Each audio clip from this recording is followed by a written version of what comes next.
Hello സുഹൃത്തുക്കളെ, ഇന്ന് രാത്രി നമ്മൾ പോകുന്നത് 18-ാം നൂറ്റാണ്ടിലെ തെക്കേ ഇന്ത്യയിലേക്കാണ്. കൃത്യമായി പറഞ്ഞാൽ പഴയ കാലഘട്ടത്തിലെ മൈസൂർ എന്ന രാജ്യത്തിലേക്ക്. ഇന്നത്തെ കർണാടക സംസ്ഥാനത്തിൻ്റെ ഹൃദയഭാഗത്താണ് ഈ പ്രദേശം സ്ഥിതി ചെയ്യുന്നത്. ഈ കഥയിലെ പ്രധാന കഥാപാത്രങ്ങൾ രണ്ടുപേരാണ്. ഒന്ന്, ഒരു സാധാരണ സൈനികനായി ജീവിതം തുടങ്ങി തൻ്റെ കഴിവും ധൈര്യവും കൊണ്ട് ഒരു വലിയ സാമ്രാജ്യം കെട്ടിപ്പടുത്ത ഹൈദർ അലി. രണ്ട്, അദ്ദേഹത്തിൻ്റെ മകൻ, ലോകം പിന്നീട് മൈസൂരിലെ കടുവ എന്ന് വിളിച്ച Tipu Sultan. British east India company ഇന്ത്യയെ പതിയെ പതിയെ വിഴുങ്ങാൻ ശ്രമിക്കുന്ന കാലത്ത് അവർക്ക് മുന്നിൽ നെഞ്ചു വിരിച്ചു നിന്ന ഒരു ഭരണാധികാരിയായിരുന്നു ടിപ്പു. ഇനിയുള്ള കുറച്ച് സമയം നമ്മൾ ടിപ്പുവിൻ്റെ ജീവിതത്തിലൂടെ ഒരുമിച്ച് യാത്ര ചെയ്യും. ഒരു യോദ്ധാവിൻ്റെ ബാല്യകാലം എങ്ങനെയായിരുന്നുവെന്ന് നമ്മൾ കാണും. ഹൈദർ അലിയുടെ കർശനമായ ശിക്ഷണത്തിൽ ഒരു രാജകുമാരൻ എങ്ങനെയാണ് യുദ്ധതന്ത്രങ്ങൾ പഠിച്ചതെന്ന് നമ്മൾ മനസ്സിലാക്കും. പിന്നീട് അച്ഛൻ്റെ മരണം ശേഷം അദ്ദേഹം എങ്ങനെയാണ് മൈസൂരിൻ്റെ ഭരണാധികാരിയായി മാറുന്നതെന്നും അദ്ദേഹത്തിന് കടുവ എന്ന പേര് എങ്ങനെയാണ് ലഭിച്ചത് എന്നതിൻ്റെ പിന്നിലെ കഥയും നമ്മൾ കേൾക്കും. ബ്രിട്ടീഷുകാരുമായി അദ്ദേഹം നടത്തിയ വലിയ യുദ്ധങ്ങളെക്കുറിച്ചും അതിൽ അദ്ദേഹം ഉപയോഗിച്ച ലോകത്തെ തന്നെ ഞെട്ടിച്ച റോക്കറ്റുകളെക്കുറിച്ചും നമ്മൾ സംസാരിക്കും. ഒരു ഭരണാധികാരി എന്ന നിലയിൽ അദ്ദേഹം നടത്തിയ സാമ്പത്തിക പരിഷ്കാരങ്ങളെക്കുറിച്ചും എല്ലാത്തരം പ്രജകളോടും അദ്ദേഹം എങ്ങനെയാണ് പെരുമാറിയിരുന്നതിനെക്കുറിച്ചും നമ്മൾ അറിയും. അവസാനം ശത്രുക്കൾ കോട്ട വളയുമ്പോൾ കീഴടങ്ങാൻ തയ്യാറാവാതെ അവസാന ശ്വാസം വരെ പോരാടിയ ആ ധീരനായ മനുഷ്യൻ്റെ കഥ നമ്മൾ പൂർത്തിയാക്കും. കണ്ണടച്ച് ഒരു നിമിഷം സങ്കൽപ്പിച്ചു നോക്കൂ. ബാംഗ്ലൂരിനടുത്തുള്ള ഒരു കോട്ടയുടെ പൊടി നിറഞ്ഞ മുറ്റം. അവിടെ 10 വയസ്സുള്ള ഒരു കുട്ടി കയ്യിലൊരു വാളുമായി നിൽക്കുന്നു. അവൻ്റെ മുന്നിൽ നിൽക്കുന്നത് യൂറോപ്പിൽ നിന്നെത്തിയ ഒരു പടയാളിയാണ്. ചുറ്റും വെടിമരുന്നിൻ്റെയും കുതിരകളുടെ വിയർപ്പിൻ്റെയും ഗന്ധം. പക്ഷെ ആ കുട്ടിയുടെ കണ്ണുകളിൽ ഭയമല്ല, മറിച്ച് വാശിയാണ്. ഈ കാഴ്ചയിൽ നിന്ന് നമുക്ക് ഇന്നത്തെ ഈ കഥ തുടങ്ങാം. ഒരു മിനിറ്റ് സുഹൃത്തുക്കളെ, കഥ തുടങ്ങുന്നതിന് മുമ്പ് ഒരു കാര്യം.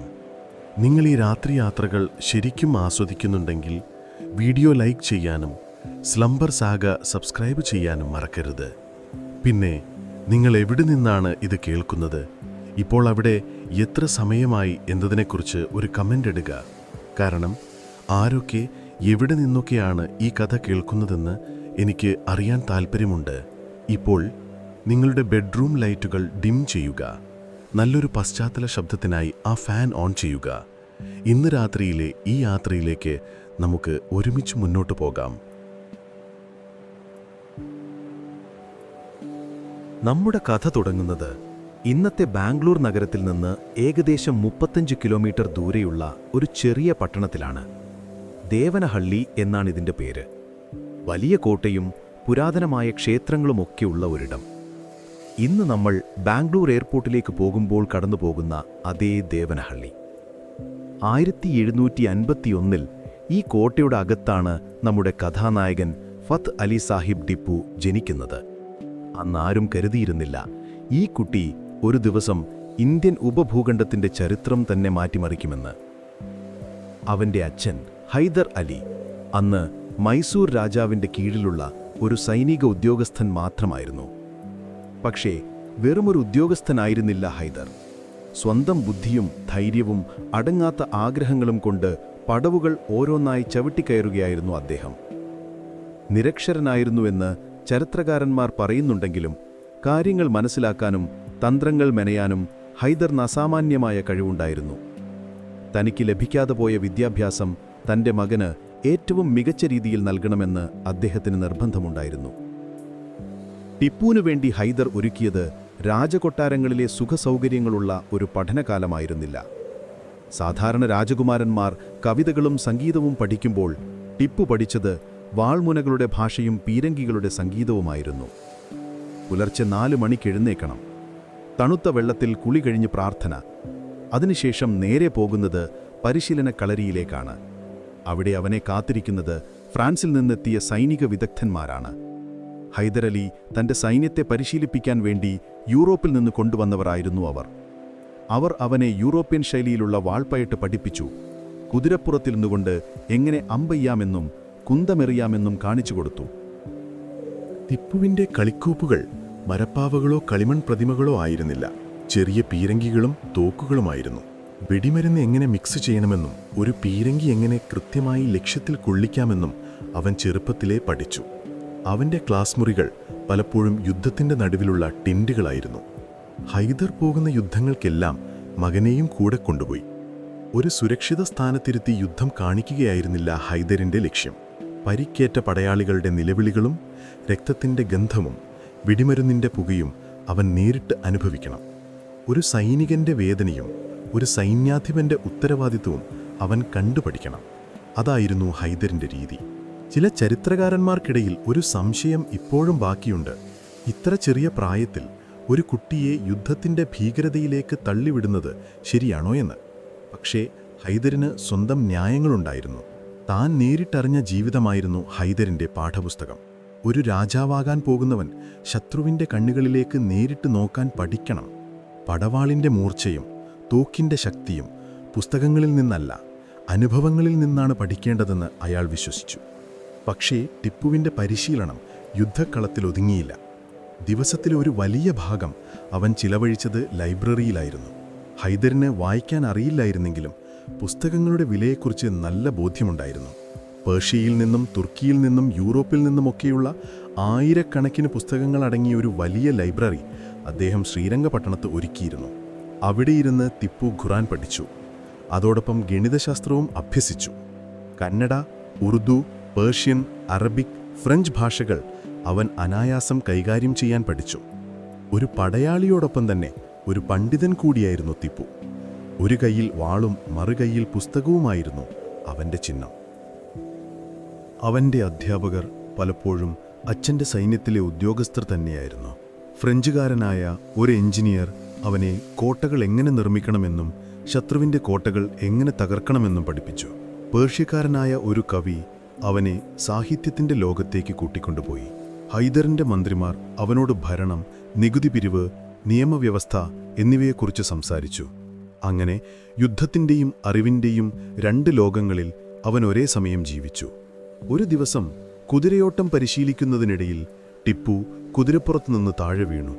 കൈക്ക് നല്ല പരിക്കുപറ്റി. എല്ലാവരും ഓടിക്കൂടി. വൈദ്യൻ വന്ന് മരുന്ന് വെച്ച് കെട്ടുമ്പോൾ ഹൈദർ അലി അങ്ങോട്ട് വന്നു. അദ്ദേഹം മകൻ്റെ മുഖത്തേക്ക് നോക്കി. വേദന കൊണ്ട് പൊളയുകയാണെങ്കിലും ടിപ്പു കരയുന്നുണ്ടായിരുന്നില്ല. ഹൈദർ അവൻ്റെ തോളിൽ തട്ടിയിട്ട് പറഞ്ഞു, ഇതൊരു ഓർമ്മപ്പെടുത്തലാണ്.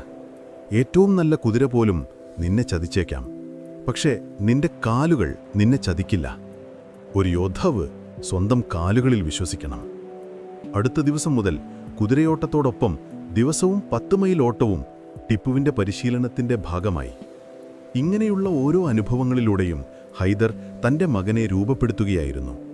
വെറുമൊരു രാജാവായിട്ടല്ല, മറിച്ച് തൻ്റെ സ്വപ്നങ്ങൾ പൂർത്തിയാക്കാൻ കെൽപ്പുള്ള ഒരു പകരക്കാരനായിട്ടാണ് അദ്ദേഹം ടിപ്പുവിനെ കണ്ടത്. ഇന്ത്യയിലേക്ക് കച്ചവടത്തിനായി വന്ന് പതിയെ പതിയെ നാട്ടുരാജ്യങ്ങളെ തമ്മിലടിപ്പിച്ച് അധികാരം പിടിക്കുന്ന ബ്രിട്ടീഷുകാരായിരുന്നു ഹൈദറിൻ്റെ മനസ്സിലെ ഏറ്റവും വലിയ ശത്രുക്കൾ. അവരെ നേരിടാൻ പഴയ തന്ത്രങ്ങൾ പോരാ. പുതിയ അറിവും പുതിയ ആയുധങ്ങളും പുതിയ ചിന്തകളുമുള്ള ഒരാൾക്കേ അതിന് സാധിക്കൂ. ആ ഒരാളായിരിക്കണം തൻ്റെ മകൻ. ദേവനഹല്ലിയിലെ കോട്ടയ്ക്കകത്ത് പിറന്നു വീണ ആ കുട്ടി തൻ്റെ അച്ഛൻ്റെ സ്വപ്നങ്ങളുടെ ഭാരം മുഴുവൻ തൻ്റെ കുഞ്ഞു തോളുകളിൽ ഏറ്റുവാങ്ങിക്കൊണ്ട് വളരുകയായിരുന്നു. അവൻ്റെ ബാല്യം മൈസൂരിൻ്റെ ഭാവിക്ക് വേണ്ടി ബലികഴിക്കപ്പെട്ട ഒന്നായിരുന്നു. ആ പരിശീലനക്കളരിയിൽ നിന്ന് അവൻ ഇറങ്ങുന്നത് ഒരു കുട്ടിയായിട്ടായിരുന്നില്ല, മറിച്ച് മൈസൂർ സാമ്രാജ്യത്തിൻ്റെ അടുത്ത അവകാശിയായിട്ടായിരുന്നു.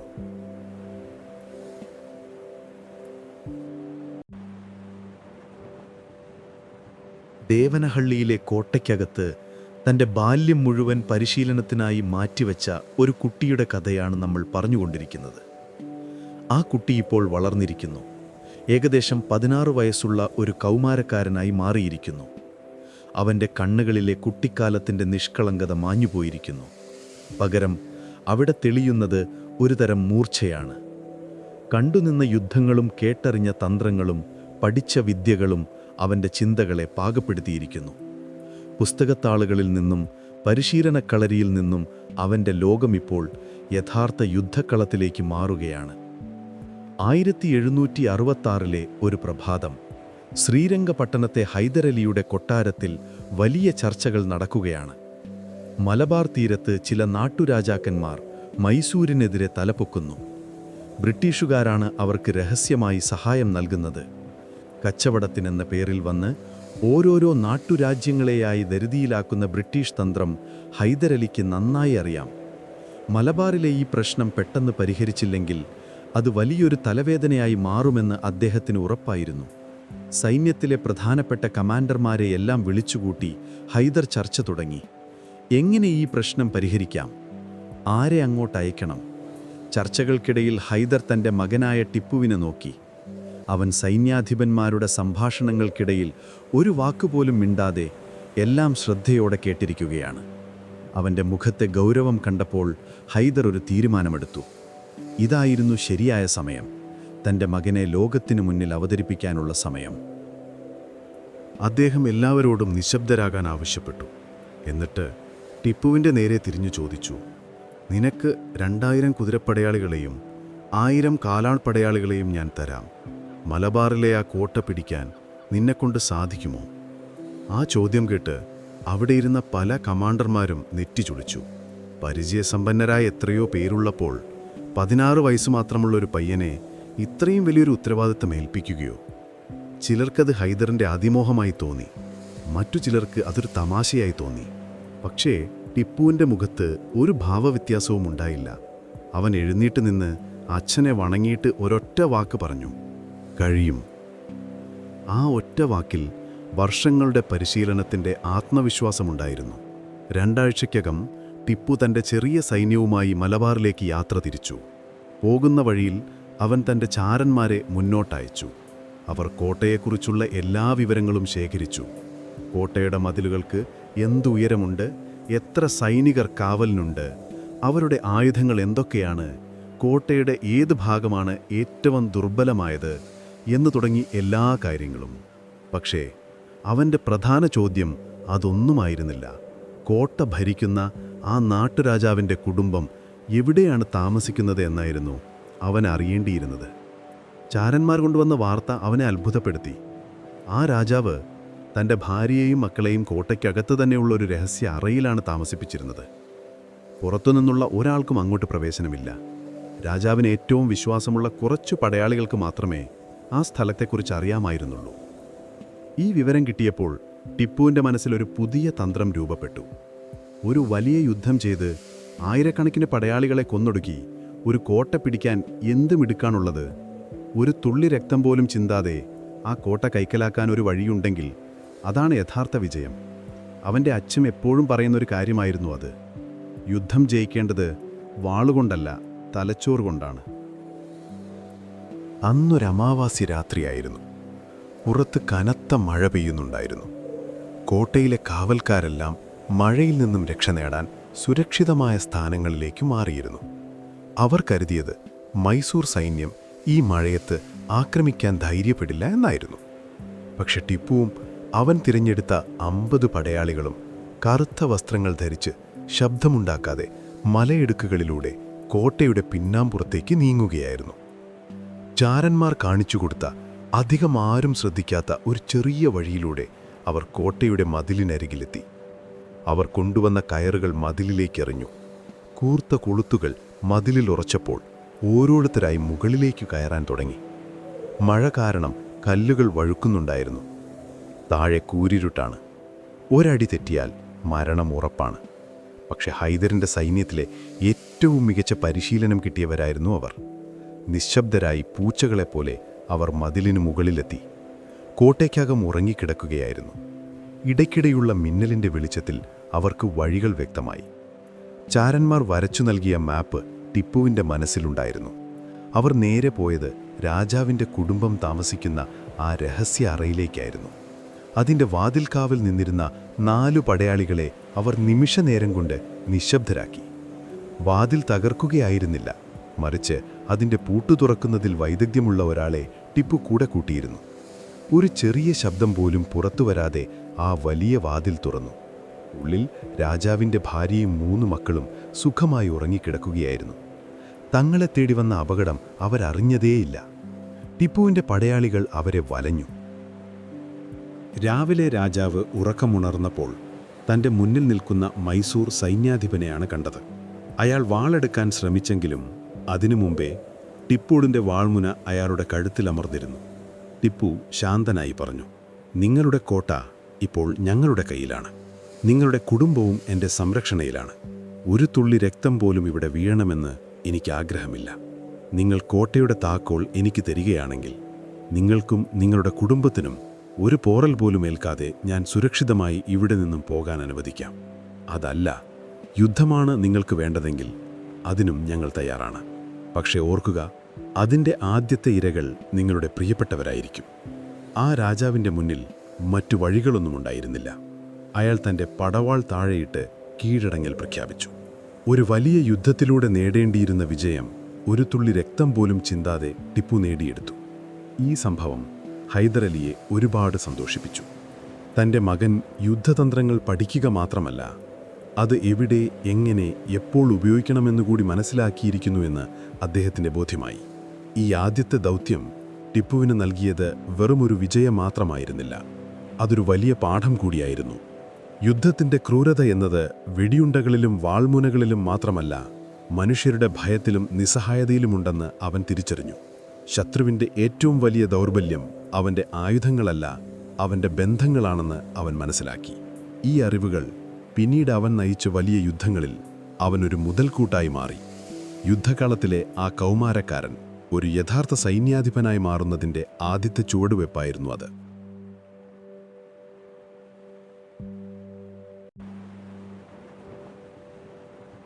നമ്മൾ മുന്നേ കണ്ടത് 16 വയസ്സുള്ള ഒരു രാജകുമാരൻ തൻ്റെ ആദ്യത്തെ സൈനിക ദൗത്യം ഒരു തുള്ളി രക്തം പോലും ചിന്താതെ വിജയിച്ചതാണ്. ആ വിജയത്തിന് ശേഷം വർഷങ്ങൾ ഒരുപാട് കടന്നുപോയിരിക്കുന്നു.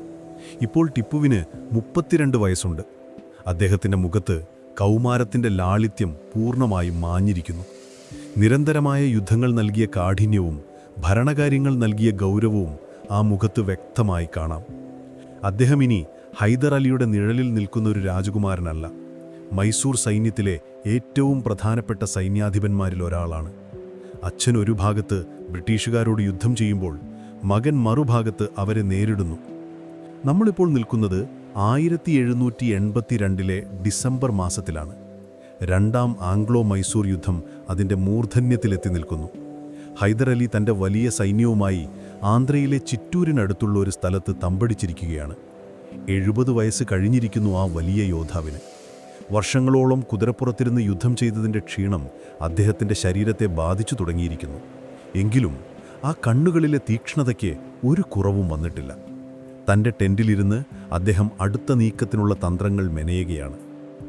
അതേസമയം 100 കണക്കിന് കിലോമീറ്ററുകൾക്കപ്പുറത്ത് മലബാർ തീരത്ത് ടിപ്പു ബ്രിട്ടീഷ് സൈന്യവുമായി കനത്ത പോരാട്ടത്തിലാണ്. കേണൽ ഹംബർസ്റ്റോണിൻ്റെ നേതൃത്വത്തിലുള്ള ഒരു വലിയ ബ്രിട്ടീഷ് സൈന്യത്തെ അദ്ദേഹം പാമ്പാടി പുഴയുടെ തീരത്ത് വെച്ച് വളഞ്ഞിരിക്കുന്നു. ബ്രിട്ടീഷുകാർക്ക് രക്ഷപ്പെടാൻ ഒരു പഴുകമില്ല. ടിപ്പുവിൻ്റെ വിജയം സുനിശ്ചിതമായിരിക്കുന്ന സമയം. പക്ഷേ ചിറ്റൂരിലെ ഹൈദറിൻ്റെ ക്യാമ്പിൽ കാര്യങ്ങൾ അത്ര ശുഭകരമായിരുന്നില്ല. കുറച്ചു നാളുകളായി ഹൈദറിൻ്റെ മുതുകത്ത് ഒരു ചെറിയ മുഴ പ്രത്യക്ഷപ്പെട്ടിരുന്നു. തുടക്കത്തിൽ ആരും അത് കാര്യമാക്കിയില്ല. പക്ഷേ ദിവസങ്ങൾ കഴിയുന്തോറും അത് വലുതാവുകയും വേദന അസഹനീയമാവുകയും ചെയ്തു. പേർഷ്യയിൽ നിന്നെത്തിയ ഏറ്റവും മികച്ച വൈദ്യന്മാർ അദ്ദേഹത്തെ ചികിത്സിച്ചു. പക്ഷേ അതൊരു സാധാരണ മുഴയായിരുന്നില്ല. ഇന്നത്തെ കാലത്ത് നമ്മൾ ക്യാൻസർ എന്ന് വിളിക്കുന്ന മാരകമായ രോഗമായിരുന്നു അത്. ആ വലിയ സാമ്രാജ്യം കെട്ടിപ്പടുത്ത മനുഷ്യൻ, ആയിരക്കണക്കിന് യുദ്ധങ്ങളിൽ ശത്രുവിനെ വിറപ്പിച്ച ആ സൈന്യാധിപൻ തൻ്റെ ശരീരത്തിനകത്ത് വളരുന്ന ഒരു ശത്രുവിനു മുന്നിൽ നിസ്സഹായനായി കിടക്കുകയാണ്. ഡിസംബർ 7-ാം തീയതി ആ വാർത്ത പുറത്തുവന്നു. ഹൈദർ അലി അന്തരിച്ചു. ഹൈദറിൻ്റെ ഏറ്റവും വിശ്വസ്തരായ മന്ത്രിമാരും സൈന്യാധിപന്മാരും ആ രഹസ്യം പുറത്തറിയാതെ സൂക്ഷിച്ചു. പ്രധാനമന്ത്രിയായിരുന്ന പൂർണ്ണയ്യയും ഖജനാവ് സൂക്ഷിപ്പുകാരനായ കൃഷ്ണരാവുവും ചേർന്ന് ഒരു നിർണായക തീരുമാനമെടുത്തു. രാജാവിൻ്റെ മരണവാർത്ത ഇപ്പോൾ സൈന്യത്തിനിടയിൽ അറിഞ്ഞാൽ അത് വലിയൊരു തിരിച്ചടിയാവും. സൈനികരുടെ മനോവീര്യം തകരും. ഒരുപക്ഷെ സൈന്യം തന്നെ ചിതറിപ്പോയേക്കാം. ശത്രുക്കൾ തൊട്ടടുത്ത് തക്കം പാർത്തിരിക്കുകയാണ്. ഈ വാർത്ത ബ്രിട്ടീഷുകാർ അറിഞ്ഞാൽ അവർ ഈ അവസരം മുതലെടുത്ത് മൈസൂർ സൈന്യത്തെ ഒന്നടങ്കം നശിപ്പിക്കും. അതുകൊണ്ടവർ ഒരു നാടകം കളിക്കാൻ തീരുമാനിച്ചു. ഹൈദർ അലിക്ക് സുഖമില്ല, അദ്ദേഹം വിശ്രമിക്കുകയാണ് എന്നവർ എല്ലാവരെയും അറിയിച്ചു. ദിവസവും ഹൈദറിന്റെ ടെന്റിലേക്ക് വൈദ്യന്മാർ കയറിപ്പോകുന്നു. മന്ത്രിമാർ കൂടിക്കാഴ്ച നടത്തുന്നു. അദ്ദേഹത്തിന്റെ പേരിൽ ഉത്തരവുകൾ പുറത്തിറങ്ങുന്നു. വലിയൊരു തിരശ്ശീലയ്ക്ക് പിന്നിൽ അവർ ഹൈദറിന്റെ മൃതദേഹം ഒളിപ്പിച്ചു. ഉപ്പും ചില പ്രത്യേകതരം പച്ചമരുന്നുകളും വെച്ച് ശരീരം അഴുകിത്തുടങ്ങാതെ അവർ സൂക്ഷിച്ചു. ലോക ചരിത്രത്തിൽ തന്നെ ഒരുപക്ഷെ ഇങ്ങനെയൊരു സംഭവം അപൂർവമായിരിക്കും. ഒരു സൈന്യം മുഴുവൻ തങ്ങളുടെ രാജാവ് ജീവിച്ചിരിപ്പുണ്ടെന്ന് വിശ്വസിച്ച് യുദ്ധത്തിന് തയ്യാറെടുക്കുമ്പോൾ ആ രാജാവിന്റെ ജീവനറ്റ ശരീരം ഒരു ടെന്റിൽ രഹസ്യമായി സൂക്ഷിക്കപ്പെട്ടിരിക്കുകയാണ്.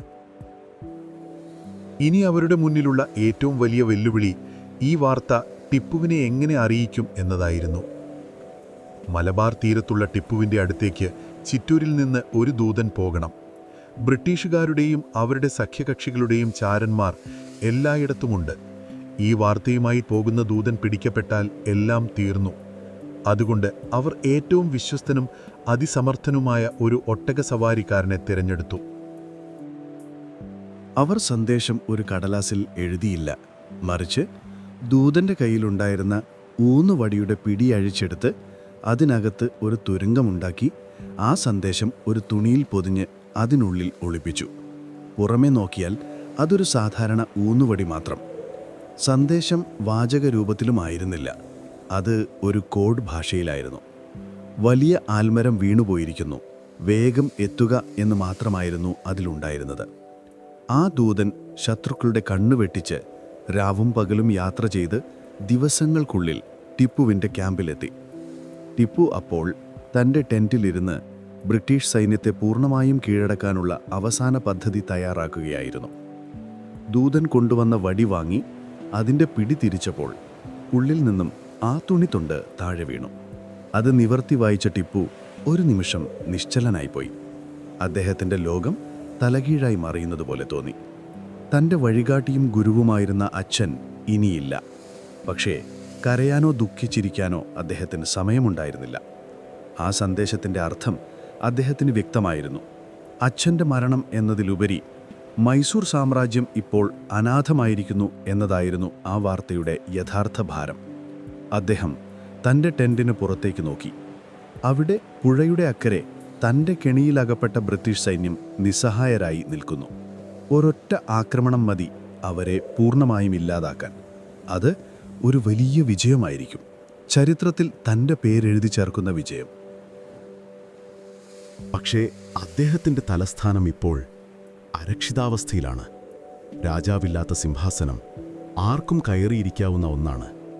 തൻ്റെ സഹോദരൻ കരീം സാഹിബ് ഉൾപ്പെടെ പലർക്കും ആ സിംഹാസനത്തിൽ കണ്ണുണ്ട്.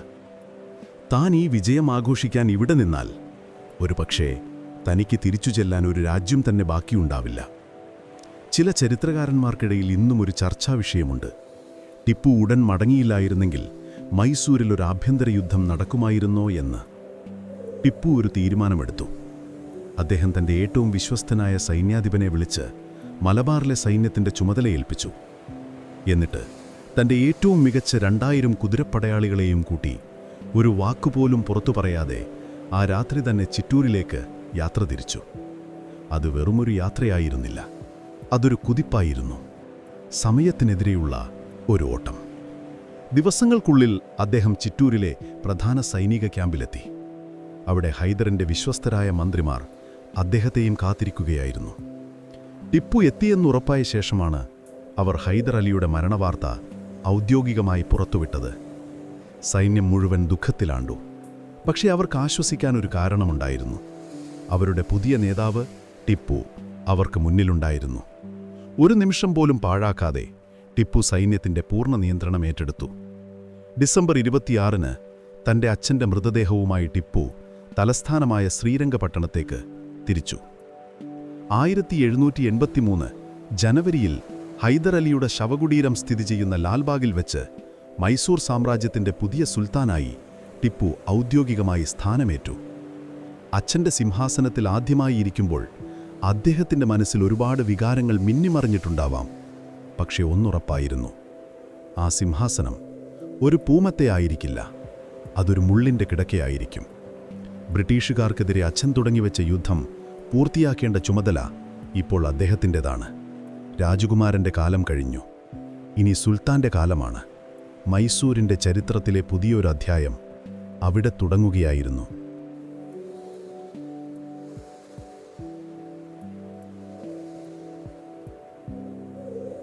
അങ്ങനെ അച്ഛൻ്റെ സിംഹാസനത്തിൽ ടിപ്പു സുൽത്താൻ ഇരുന്നു.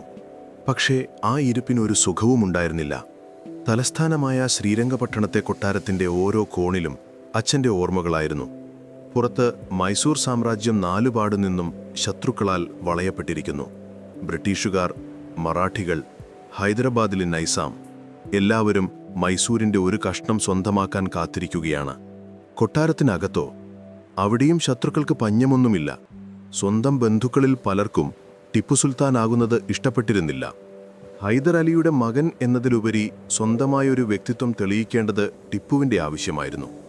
ജനങ്ങളും സൈന്യവും തന്നെ ഒരു പുതിയ നേതാവായി പൂർണ്ണമായി അംഗീകരിക്കണമെങ്കിൽ ഹൈദർ അലിയുടെ നിഴലിൽ നിന്നും അദ്ദേഹം പുറത്തു വന്നേ മതിയാകൂ.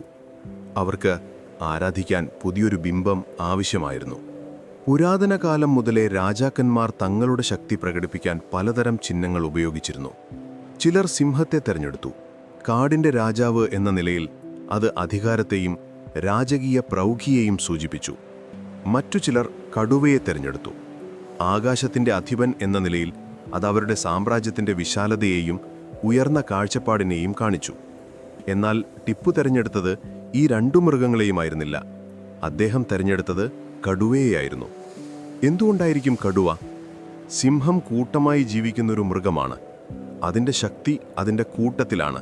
പക്ഷെ കടുവ അങ്ങനെയല്ല. അത് ഒറ്റയ്ക്ക് വേട്ടയാടുന്നു, ഒറ്റയ്ക്ക് ജീവിക്കുന്നു. അതിൻ്റെ നീക്കങ്ങൾ പ്രവചിക്കാൻ സാധിക്കില്ല. എവിടെ നിന്നാണ് അത് ആക്രമിക്കുക എന്ന് ആർക്കും പറയാൻ കഴിയില്ല. അതിൻ്റെ ശരീരത്തിലെ വരകൾ കാടിൻ്റെ വെളിച്ചത്തിലും നിഴലിലും അലിഞ്ഞു ചേരാൻ സഹായിക്കുന്നു. ശക്തി മാത്രമല്ല, ബുദ്ധിയും തന്ത്രവും ഉപയോഗിച്ചാണ് കടുവ ഇര പിടിക്കുന്നത്. ഒരുപക്ഷേ ടിപ്പു തന്നിൽ തന്നെ കണ്ടതും ഈ ഗുണങ്ങളായിരിക്കാം. തൻ്റെ രാജ്യം ശത്രുക്കളാൽ വളയപ്പെട്ടപ്പോൾ താൻ ഒറ്റയ്ക്കാണെന്നും പഴയ യുദ്ധതന്ത്രങ്ങൾ മാത്രം പോരാ, പുതിയ അടവുകൾ ആവശ്യമാണെന്നും അദ്ദേഹം തിരിച്ചറിഞ്ഞിരിക്കാം.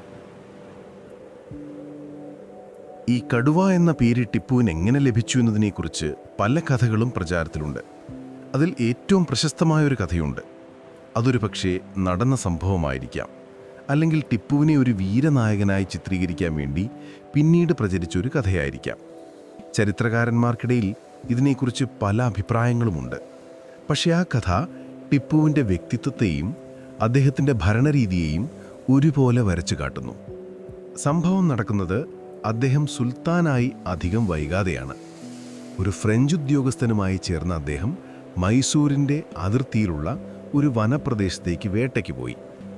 ഫ്രഞ്ചുകാരെന്ന് മൈസൂരിൻ്റെ സഖ്യകക്ഷികളായിരുന്നു. ബ്രിട്ടീഷുകാർക്കെതിരെ പോരാടാൻ അവർ ടിപ്പുവിന് ആയുധങ്ങളും സൈനിക പരിശീലനവും നൽകിയിരുന്നു. ഈ വേട്ട ഒരു വിനോദം എന്നതിലുപരി ഇരു രാജ്യങ്ങളും തമ്മിലുള്ള ബന്ധം ദൃഢമാക്കാനുള്ള ഒരവസരം കൂടിയായിരുന്നു. അവർ കുതിരപ്പുറത്ത് കാടിൻ്റെ ഉള്ളിലേക്ക് നീങ്ങി. കൂടെ കുറച്ച് അംഗരക്ഷകരുമുണ്ട്. അന്നത്തെ കാലത്ത് മൈസൂരിലെ കാടുകൾ ഇന്നത്തേക്കാൾ വളരെ നിബിഡമായിരുന്നു. ആനയും പുലിയും കടുവയുമെല്ലാം യഥേഷ്ടം വിഹരിക്കുന്ന ഒരിടം. പെട്ടെന്നാണത് സംഭവിച്ചത്. ഒരു വലിയ മരത്തിൻ്റെ മറവിൽ പതുങ്ങിയിരുന്ന ഒരു കൂറ്റൻ ബംഗാൾ കടുവ അവർക്ക് നേരെ ചാടി വീണു. എല്ലാം ഒന്ന് കണ്ടടച്ച് തുറക്കുന്ന വേഗത്തിലായിരുന്നു. കൂടെയുണ്ടായിരുന്നവർ ഭയന്ന് നിലവിളിച്ചു. ഫ്രഞ്ച് ഉദ്യോഗസ്ഥൻ തൻ്റെ തോക്കെടുത്ത് നിറയൊഴിക്കാൻ ശ്രമിച്ചെങ്കിലും ഭയം കാരണം അയാളുടെ കൈകൾ വിറച്ചുപോയിരുന്നു.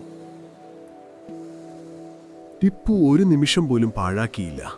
അദ്ദേഹം തൻ്റെ കുതിരപ്പുറത്ത് നിന്ന് താഴേക്ക് ചാടി തൻ്റെ തോക്കെടുത്ത് കടുവയ്ക്ക് നേരെ ഉന്നം പിടിച്ചു. പക്ഷെ നിർഭാഗ്യമെന്ന് പറയട്ടെ, തലേ ദിവസം പെയ്ത മഴ കാരണം തോക്കിനകത്ത് വെടിമരുന്ന് നനഞ്ഞുപോയിരുന്നു. കാഞ്ചി വലിച്ചപ്പോൾ തോക്ക് ഗർജിച്ചില്ല. ആ നിമിഷത്തെ നിശബ്ദതയിൽ കടുവയുടെ മുരൾച്ച മാത്രം മുഴങ്ങിക്കേട്ടു. അത് ടിപ്പുവിന് നേരെ കുതിച്ചു. അംഗരക്ഷകർക്ക് എന്തെങ്കിലും ചെയ്യാൻ കഴിയുന്നതിനു മുൻപ് ആ വലിയ മൃഗം അദ്ദേഹത്തിൻ്റെ മുകളിലേക്ക് ചാടി വീണു. ടിപ്പുവും കടുവയും നിലത്തു വീണുരുണ്ടു. കടുവയുടെ ഭാരം അദ്ദേഹത്തിൻ്റെ നെഞ്ചിനെ ഞെരിച്ചു. അതിൻ്റെ കൂർത്ത നഖങ്ങൾ അദ്ദേഹത്തിൻ്റെ തോളിൽ ആഴ്ന്നിറങ്ങി. ടിപ്പുവിൻ്റെ കയ്യിലുണ്ടായിരുന്ന തോക്ക് ദൂരേക്ക് തെറിച്ചുപോയിരുന്നു. ഒരു നിമിഷത്തേക്ക് തൻ്റെ കഥ ഇവിടെ തീരുമെന്ന് ടിപ്പു ഒരുപക്ഷെ ചിന്തിച്ചിരിക്കാം. പക്ഷെ തോൽക്കാൻ അദ്ദേഹം തയ്യാറായിരുന്നില്ല. അദ്ദേഹത്തിന്റെ അരയിൽ എപ്പോഴും ഒരു ചെറിയ കഠാരി ഉണ്ടാകും. അത് വെറുമൊരു ആയുധമല്ല, പ്രതിസന്ധി ഘട്ടങ്ങളിൽ ഉപയോഗിക്കാനുള്ള അവസാനത്തെ ആശ്രയമാണ്. ഒരു വിധത്തിൽ കടുവയുടെ പിടിയിൽ കിടന്നുകൊണ്ട് തന്നെ അദ്ദേഹം ആ കഠാരി വലിച്ചൂരി. സർവശക്തിയും എടുത്ത് അദ്ദേഹം അതിൻ്റെ കഴുത്ത് ലക്ഷ്യമാക്കി ആഞ്ഞുകുത്തി. ആ കുത്ത് മാരകമായിരുന്നു. കടുവയുടെ പിടി അയഞ്ഞു. ഒരു വലിയ ഗർജന ശബ്ദത്തോടെ അത് പിന്നോട്ട് മലച്ചു. ചലനമറ്റ അദ്ദേഹത്തിൻ്റെ മുകളിലേക്ക് വീണു. ചോരയിൽ കുളിച്ചു മുറിവുകളുടെ വേദനയോടെ അദ്ദേഹം അതിൻ്റെ അടിയിൽ നിന്നും പുറത്തേക്ക് നിരങ്ങി നീങ്ങി. ഫ്രഞ്ച് ഉദ്യോഗസ്ഥനും അംഗരക്ഷകരും ഓടിയെത്തിയപ്പോൾ കണ്ടത് ചത്തുകിടക്കുന്ന ഭീമാകാരനായ കടുവയെയും അതിനരികെ കയ്യിൽ കഠാരിയുമായി നിൽക്കുന്ന ടിപ്പുവിനെയുമാണ്. ആ ഫ്രഞ്ചുകാരൻ്റെ കണ്ണുകളിൽ ഭയമായിരുന്നില്ല, മറിച്ച് ആരാധനയായിരുന്നു. ഈ സംഭവം വെറുമൊരു വേട്ടക്കഥയായി അവസാനിച്ചില്ല. ടിപ്പു അതിനെ തൻ്റെ ഭരണത്തിൻ്റെ അടയാളമാക്കി മാറ്റി. ആ കടുവ അദ്ദേഹത്തിൻ്റെ പുതിയ ചിഹ്നമായി. അദ്ദേഹത്തിൻ്റെ കൊട്ടാരത്തിലെ സിംഹാസനം സ്വർണം കൊണ്ട് നിർമ്മിച്ച കടുവയുടെ രൂപത്തിലുള്ള ഒന്നായിരുന്നു. 8 കോണുകളുള്ള ആ സിംഹാസനത്തിൻ്റെ മുകളിൽ സ്വർണത്തിൽ തീർത്ത ഒരു വലിയ കടുവയുടെ തലയുണ്ടായിരുന്നു. അതിൻ്റെ കണ്ണുകളുടെ സ്ഥാനത്ത് തിളങ്ങുന്ന രത്നങ്ങളും പല്ലുകളുടെ സ്ഥാനത്ത് വെട്ടിത്തിളങ്ങുന്ന സ്ഫടികക്കല്ലുകളുമായിരുന്നു. ആ സിംഹാസനത്തിലിരിക്കുമ്പോൾ ഒരു കടുവയുടെ മുകളിലാണ് താനിരിക്കുന്നതെന്ന് ലോകത്തെ അദ്ദേഹം ഓർമ്മിപ്പിച്ചു. അവിടെയും തീർന്നില്ല. അദ്ദേഹത്തിൻ്റെ സൈനികരുടെ കുപ്പായങ്ങളിൽ കടുവയുടെ പോലത്തെ കറുപ്പും മഞ്ഞയും വരകൾ തുന്നിച്ചേർത്തു. അവരുടെ തൊപ്പികളിലും ഈ ചിഹ്നം കാണാമായിരുന്നു. അദ്ദേഹത്തിൻ്റെ വാളിൻ്റെ പിടി കടുവയുടെ തലയുടെ രൂപത്തിലായിരുന്നു. അദ്ദേഹത്തിൻ്റെ പീരങ്കികളിൽ പോലും ഗർജിക്കുന്ന കടുവയുടെ രൂപം കൊത്തിവെച്ചിരുന്നു. ശ്രീരംഗപട്ടണത്തെ കമ്മട്ടത്തിൽ നിന്നും അടിച്ചിറക്കിയ നാണയങ്ങളിലും കടുവയുടെ ചിത്രം പ്രത്യക്ഷപ്പെട്ടു. പക്ഷേ ഇതിനെല്ലാം ഉപരി ആ കടുവ അദ്ദേഹത്തിൻ്റെ ചിന്തയുടെ ഭാഗമായി മാറി. അദ്ദേഹത്തിൻ്റെ ജീവിതത്തിൻ്റെ തന്നെ തത്വശാസ്ത്രമായി മാറിയ ആ വാക്കുകൾ പിറന്നതും ഒരുപക്ഷെ ഈ അനുഭവത്തിൽ നിന്നായിരിക്കാം. 1000 വർഷം ഒരാടിനെപ്പോലെ ജീവിക്കുന്നതിനേക്കാൾ നല്ലത് ഒരു ദിവസം ഒരു കടുവയെപ്പോലെ ജീവിക്കുന്നതാണ്. കീഴടങ്ങി മറ്റൊരാളുടെ കാൽ കീഴിൽ ജീവിക്കുന്നതിനേക്കാൾ നല്ലത് ധീരമായി പോരാടി മരിക്കുന്നതാണെന്ന സന്ദേശമാണ് അദ്ദേഹം അതിലൂടെ തൻ്റെ ജനങ്ങൾക്കും അതിലുപരി തൻ്റെ ശത്രുക്കൾക്കും നൽകിയത്. അങ്ങനെ ഹൈദർ അലിയുടെ മകൻ എന്ന മേൽവിലാസത്തിൽ നിന്നും ടിപ്പു സ്വന്തമായ ഒരു ഇതിഹാസം രചിച്ചു, മൈസൂരിലെ കടുവ എന്ന ഇതിഹാസം. ആ പേര് ബ്രിട്ടീഷുകാരുടെ റിപ്പോർട്ടുകളിലും യൂറോപ്പിലെ പത്രങ്ങളിലും പതിയെ പ്രത്യക്ഷപ്പെട്ടു തുടങ്ങി. അത് വെറുമൊരു പേരായിരുന്നില്ല, അതൊരു താക്കീതായിരുന്നു. മൈസൂരിൽ അവരെ കാത്തിരിക്കുന്നത് പേടിച്ചോടുന്ന ഒരാട്ടിൻകുട്ടിയല്ല, മറിച്ച് തിരിച്ചടിക്കാൻ തയ്യാറായി നിൽക്കുന്ന ഒരു കടുവയാണെന്ന് താക്കീത്.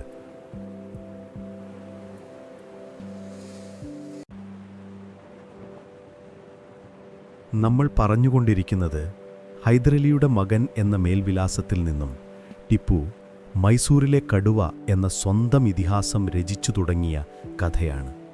ആ പേര് വെറുമൊരു അലങ്കാരമായിരുന്നില്ല, അതൊരു പ്രഖ്യാപനമായിരുന്നു. ആ പ്രഖ്യാപനത്തിൻ്റെ ശക്തി ബ്രിട്ടീഷ് ഈസ്റ്റ് ഇന്ത്യ കമ്പനിയിലെ ഉദ്യോഗസ്ഥർ വൈകാതെ തന്നെ തിരിച്ചറിയാൻ തുടങ്ങിയിരുന്നു. ഹൈദർ അലിയുടെ മരണവാർത്ത മദ്രാസിലെ ഫോർട്ട് സെൻറ്റ് ജോർജിലെത്തിയപ്പോൾ ബ്രിട്ടീഷ് ഗവർണർക്കും സൈന്യാധിപന്മാർക്കും വലിയ സന്തോഷമായി. അവരുടെ ഏറ്റവും വലിയ തലവേദനയായിരുന്നു ഹൈദർ. ഇപ്പോൾ അയാൾ മരിച്ചിരിക്കുന്നു. ഇനി മൈസൂർ സാമ്രാജ്യം ഒരു ചീട്ടുകൊട്ടാരം പോലെ തകർന്നു വീഴുമെന്ന് അവർ കണക്കുകൂട്ടി. ഹൈദറിൻ്റെ മകൻ ടിപ്പുവിന് അച്ഛൻ്റെ അത്രയും കഴിവോ അനുഭവസമ്പത്തോ ഇല്ലെന്ന് അവർ വിശ്വസിച്ചു.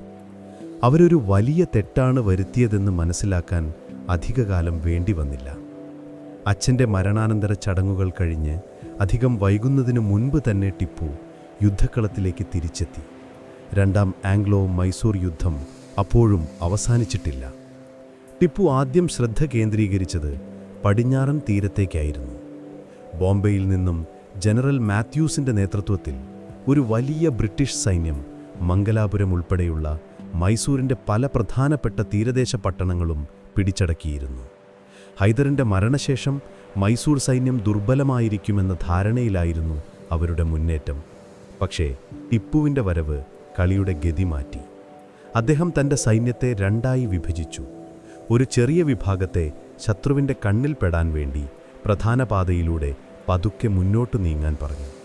എന്നാൽ തൻ്റെ ഏറ്റവും മികച്ചതും വേഗതയേറിയതുമായ കുതിരപ്പടയാളികളെയും കാലാൾ പടയാളികളെയും കൊണ്ട് ടിപ്പു ആരും പ്രതീക്ഷിക്കാത്ത ഒരു വഴി തിരഞ്ഞെടുത്തു. പശ്ചിമഘട്ടത്തിലെ നിബിഡ വനങ്ങളിലൂടെയും മലയിടുക്കുകളിലൂടെയുമുള്ള ഒരു ദുർഘടമായ പാത. ബ്രിട്ടീഷ് സൈന്യം മൈസൂർ സൈന്യത്തെയും കാത്ത് വിശാലമായ മൈതാനങ്ങളിൽ നിലയുറപ്പിച്ചിരിക്കുകയായിരുന്നു. സാധാരണ യുദ്ധങ്ങൾ നടക്കുന്നത് അങ്ങനെയൊക്കെയാണ്. രണ്ട് സൈന്യങ്ങളും മുഖാമുഖം നിന്ന് പീരങ്കികൾ ഉപയോഗിച്ചു വെടിയുതിർത്ത് പിന്നീട് സൈനികർ തമ്മിൽ ഏറ്റുമുട്ടുന്നു. പക്ഷേ ടിപ്പുവിൻ്റെ രീതി അതായിരുന്നില്ല. അദ്ദേഹത്തിൻ്റെ യുദ്ധതന്ത്രം കടുവയുടേതു തന്നെയായിരുന്നു. പതുങ്ങിയിരുന്ന് ശത്രു ഒട്ടും പ്രതീക്ഷിക്കാത്ത സമയത്ത് അവരുടെ ഏറ്റവും ദുർബലമായ ഭാഗത്ത് കടന്നാക്രമിക്കുക. ദിവസങ്ങളോളം അവർ ആ കാട്ടിലൂടെ യാത്ര ചെയ്തു. മഴയും അട്ടകളും വന്യമൃഗങ്ങളും അവരുടെ യാത്ര ദുസ്സഹമാക്കി. പക്ഷേ ടിപ്പുവും അദ്ദേഹത്തിൻ്റെ സൈന്യവും അതൊന്നും കാര്യമാക്കിയില്ല.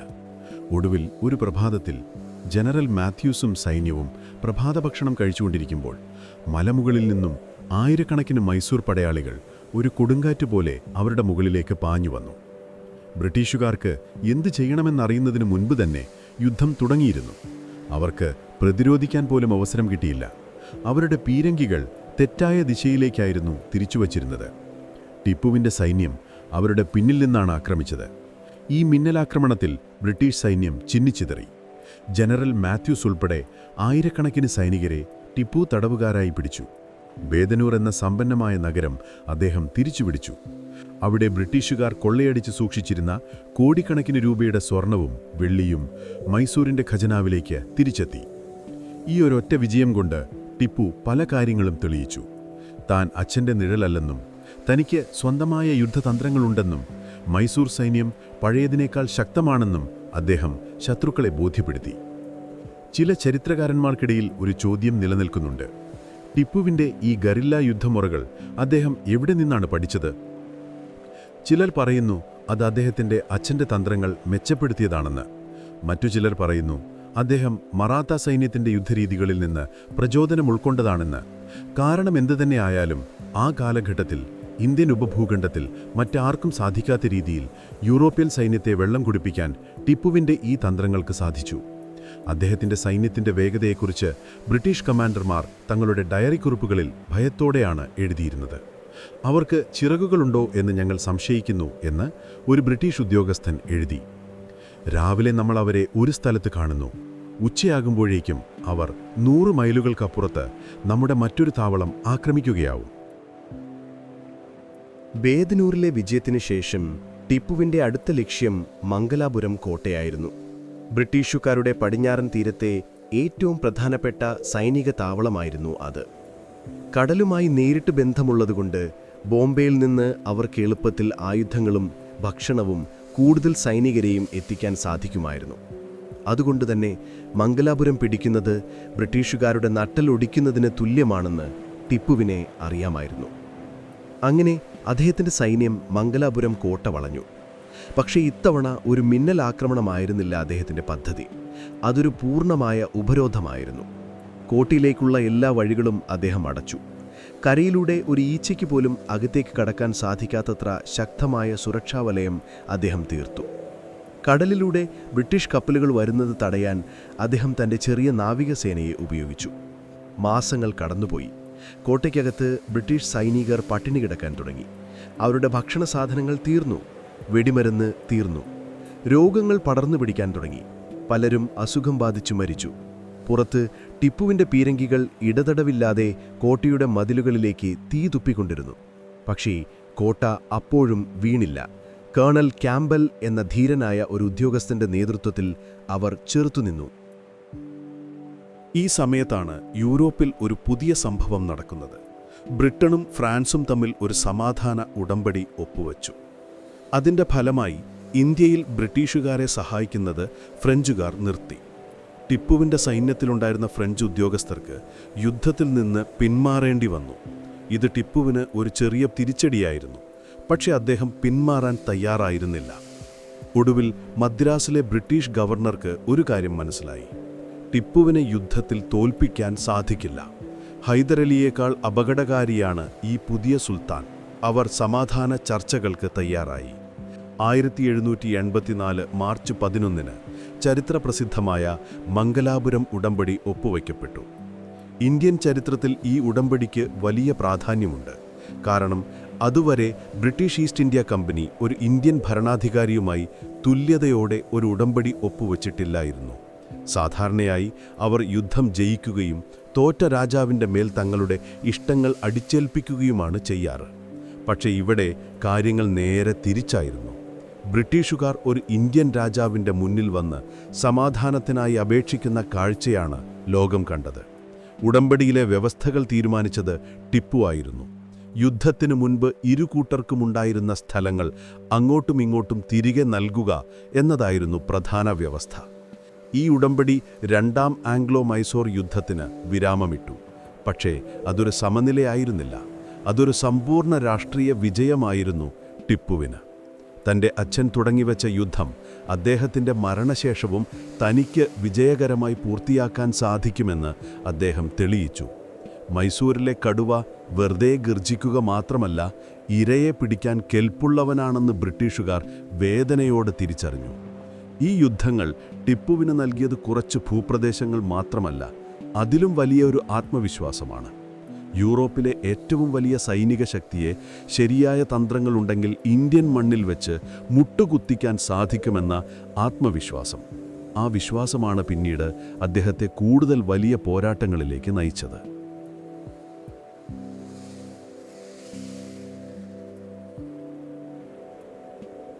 മംഗലാപുരം ഉടമ്പടി ഒപ്പുവെച്ചതോടെ തെക്കേ ഇന്ത്യയിലെ വെടിമരുന്നിന്റെ ഗന്ധം തൽക്കാലത്തേക്കൊന്നു ശമിച്ചു. ബ്രിട്ടീഷുകാർക്ക് അതൊരു വലിയ ആശ്വാസമായിരുന്നു. യുദ്ധം കാരണം അവരുടെ ഖജനാവ് കാലിയായി തുടങ്ങിയിരുന്നു. മൈസൂരിനെ തോൽപ്പിക്കാൻ കഴിയില്ലെന്ന് അവർക്ക് ബോധ്യപ്പെടുകയും ചെയ്തു. അതുകൊണ്ട് ഈ സമാധാനകാലം നഷ്ടപ്പെട്ട പണം തിരിച്ചുപിടിക്കാനും പുതിയ തന്ത്രങ്ങൾ മെനയാനും അവർ ഉപയോഗിച്ചു. എന്നാൽ ടിപ്പുവിന് ഈ സമാധാനകാലം വിശ്രമിക്കാനുള്ള ഒന്നായിരുന്നില്ല, മറിച്ച് അടുത്ത യുദ്ധത്തിനുള്ള തയ്യാറെടുപ്പായിരുന്നു. കാരണം അവനറിയാമായിരുന്നു, ഈ സമാധാനം വെറുമൊരു കൊടുങ്കാറ്റിനു മുൻപുള്ള ശാന്തത മാത്രമാണെന്ന്.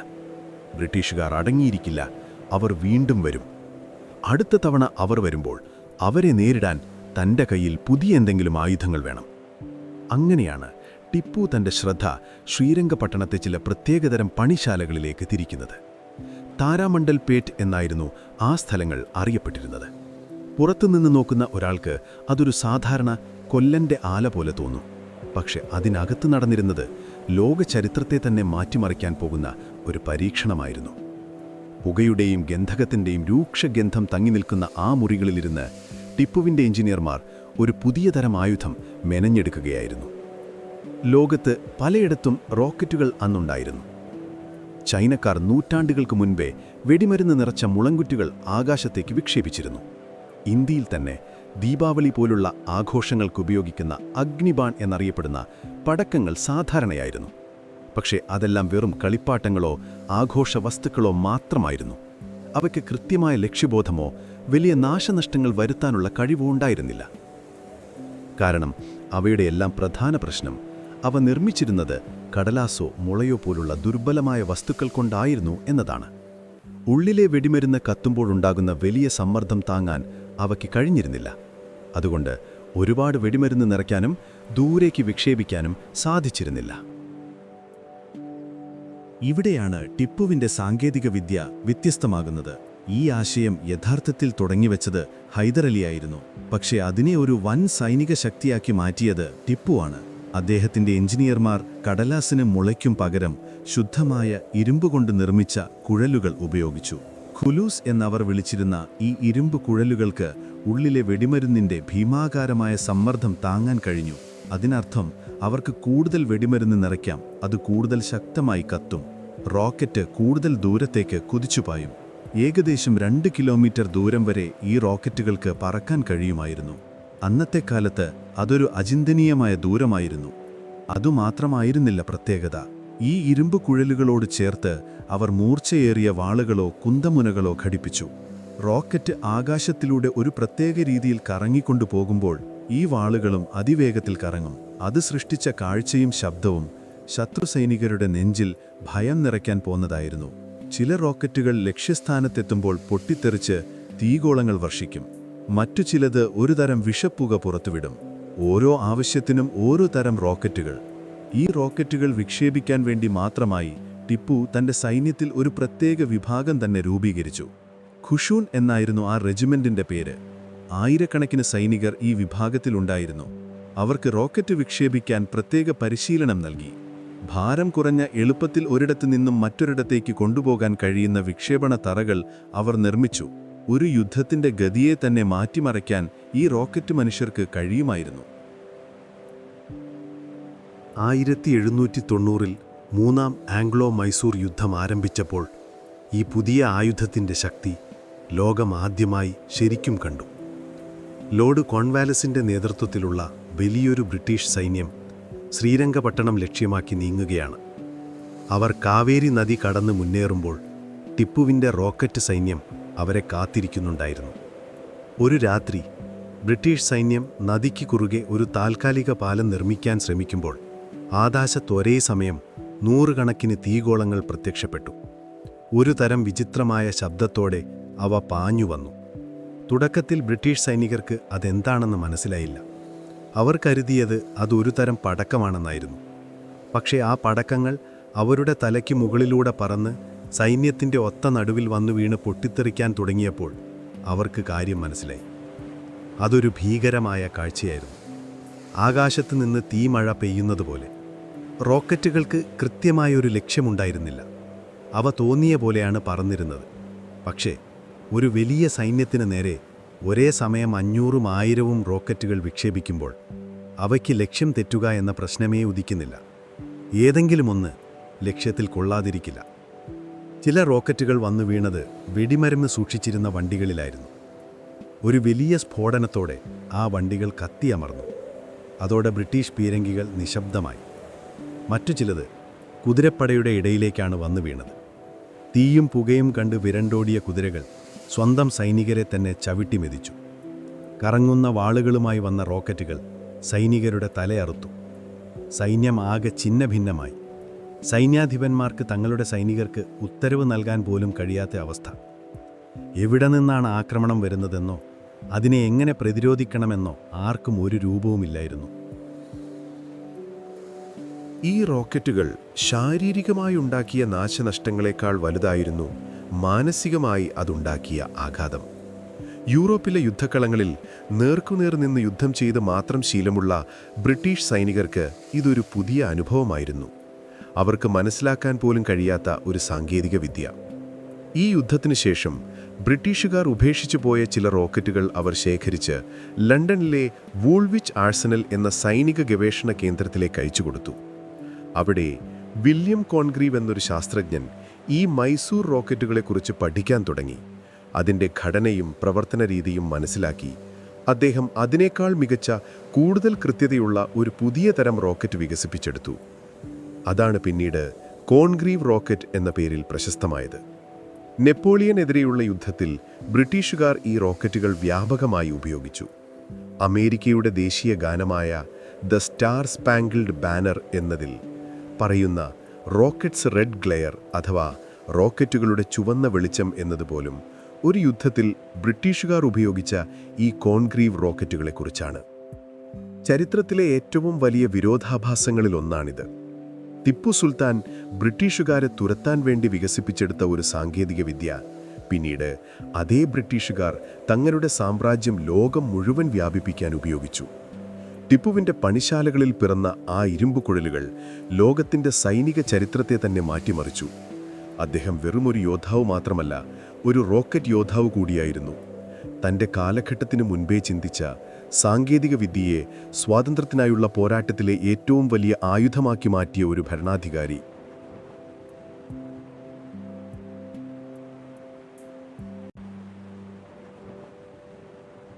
നമ്മൾ പറഞ്ഞുകൊണ്ടിരുന്നത് ശ്രീരംഗപട്ടണത്തെ പണിശാലകളിൽ നിന്നും ഉയർന്നു വന്ന തീഗോളങ്ങൾ ബ്രിട്ടീഷ് സൈന്യത്തിൻ്റെ ഉറക്കം കെടുത്തിയ കഥയാണ്.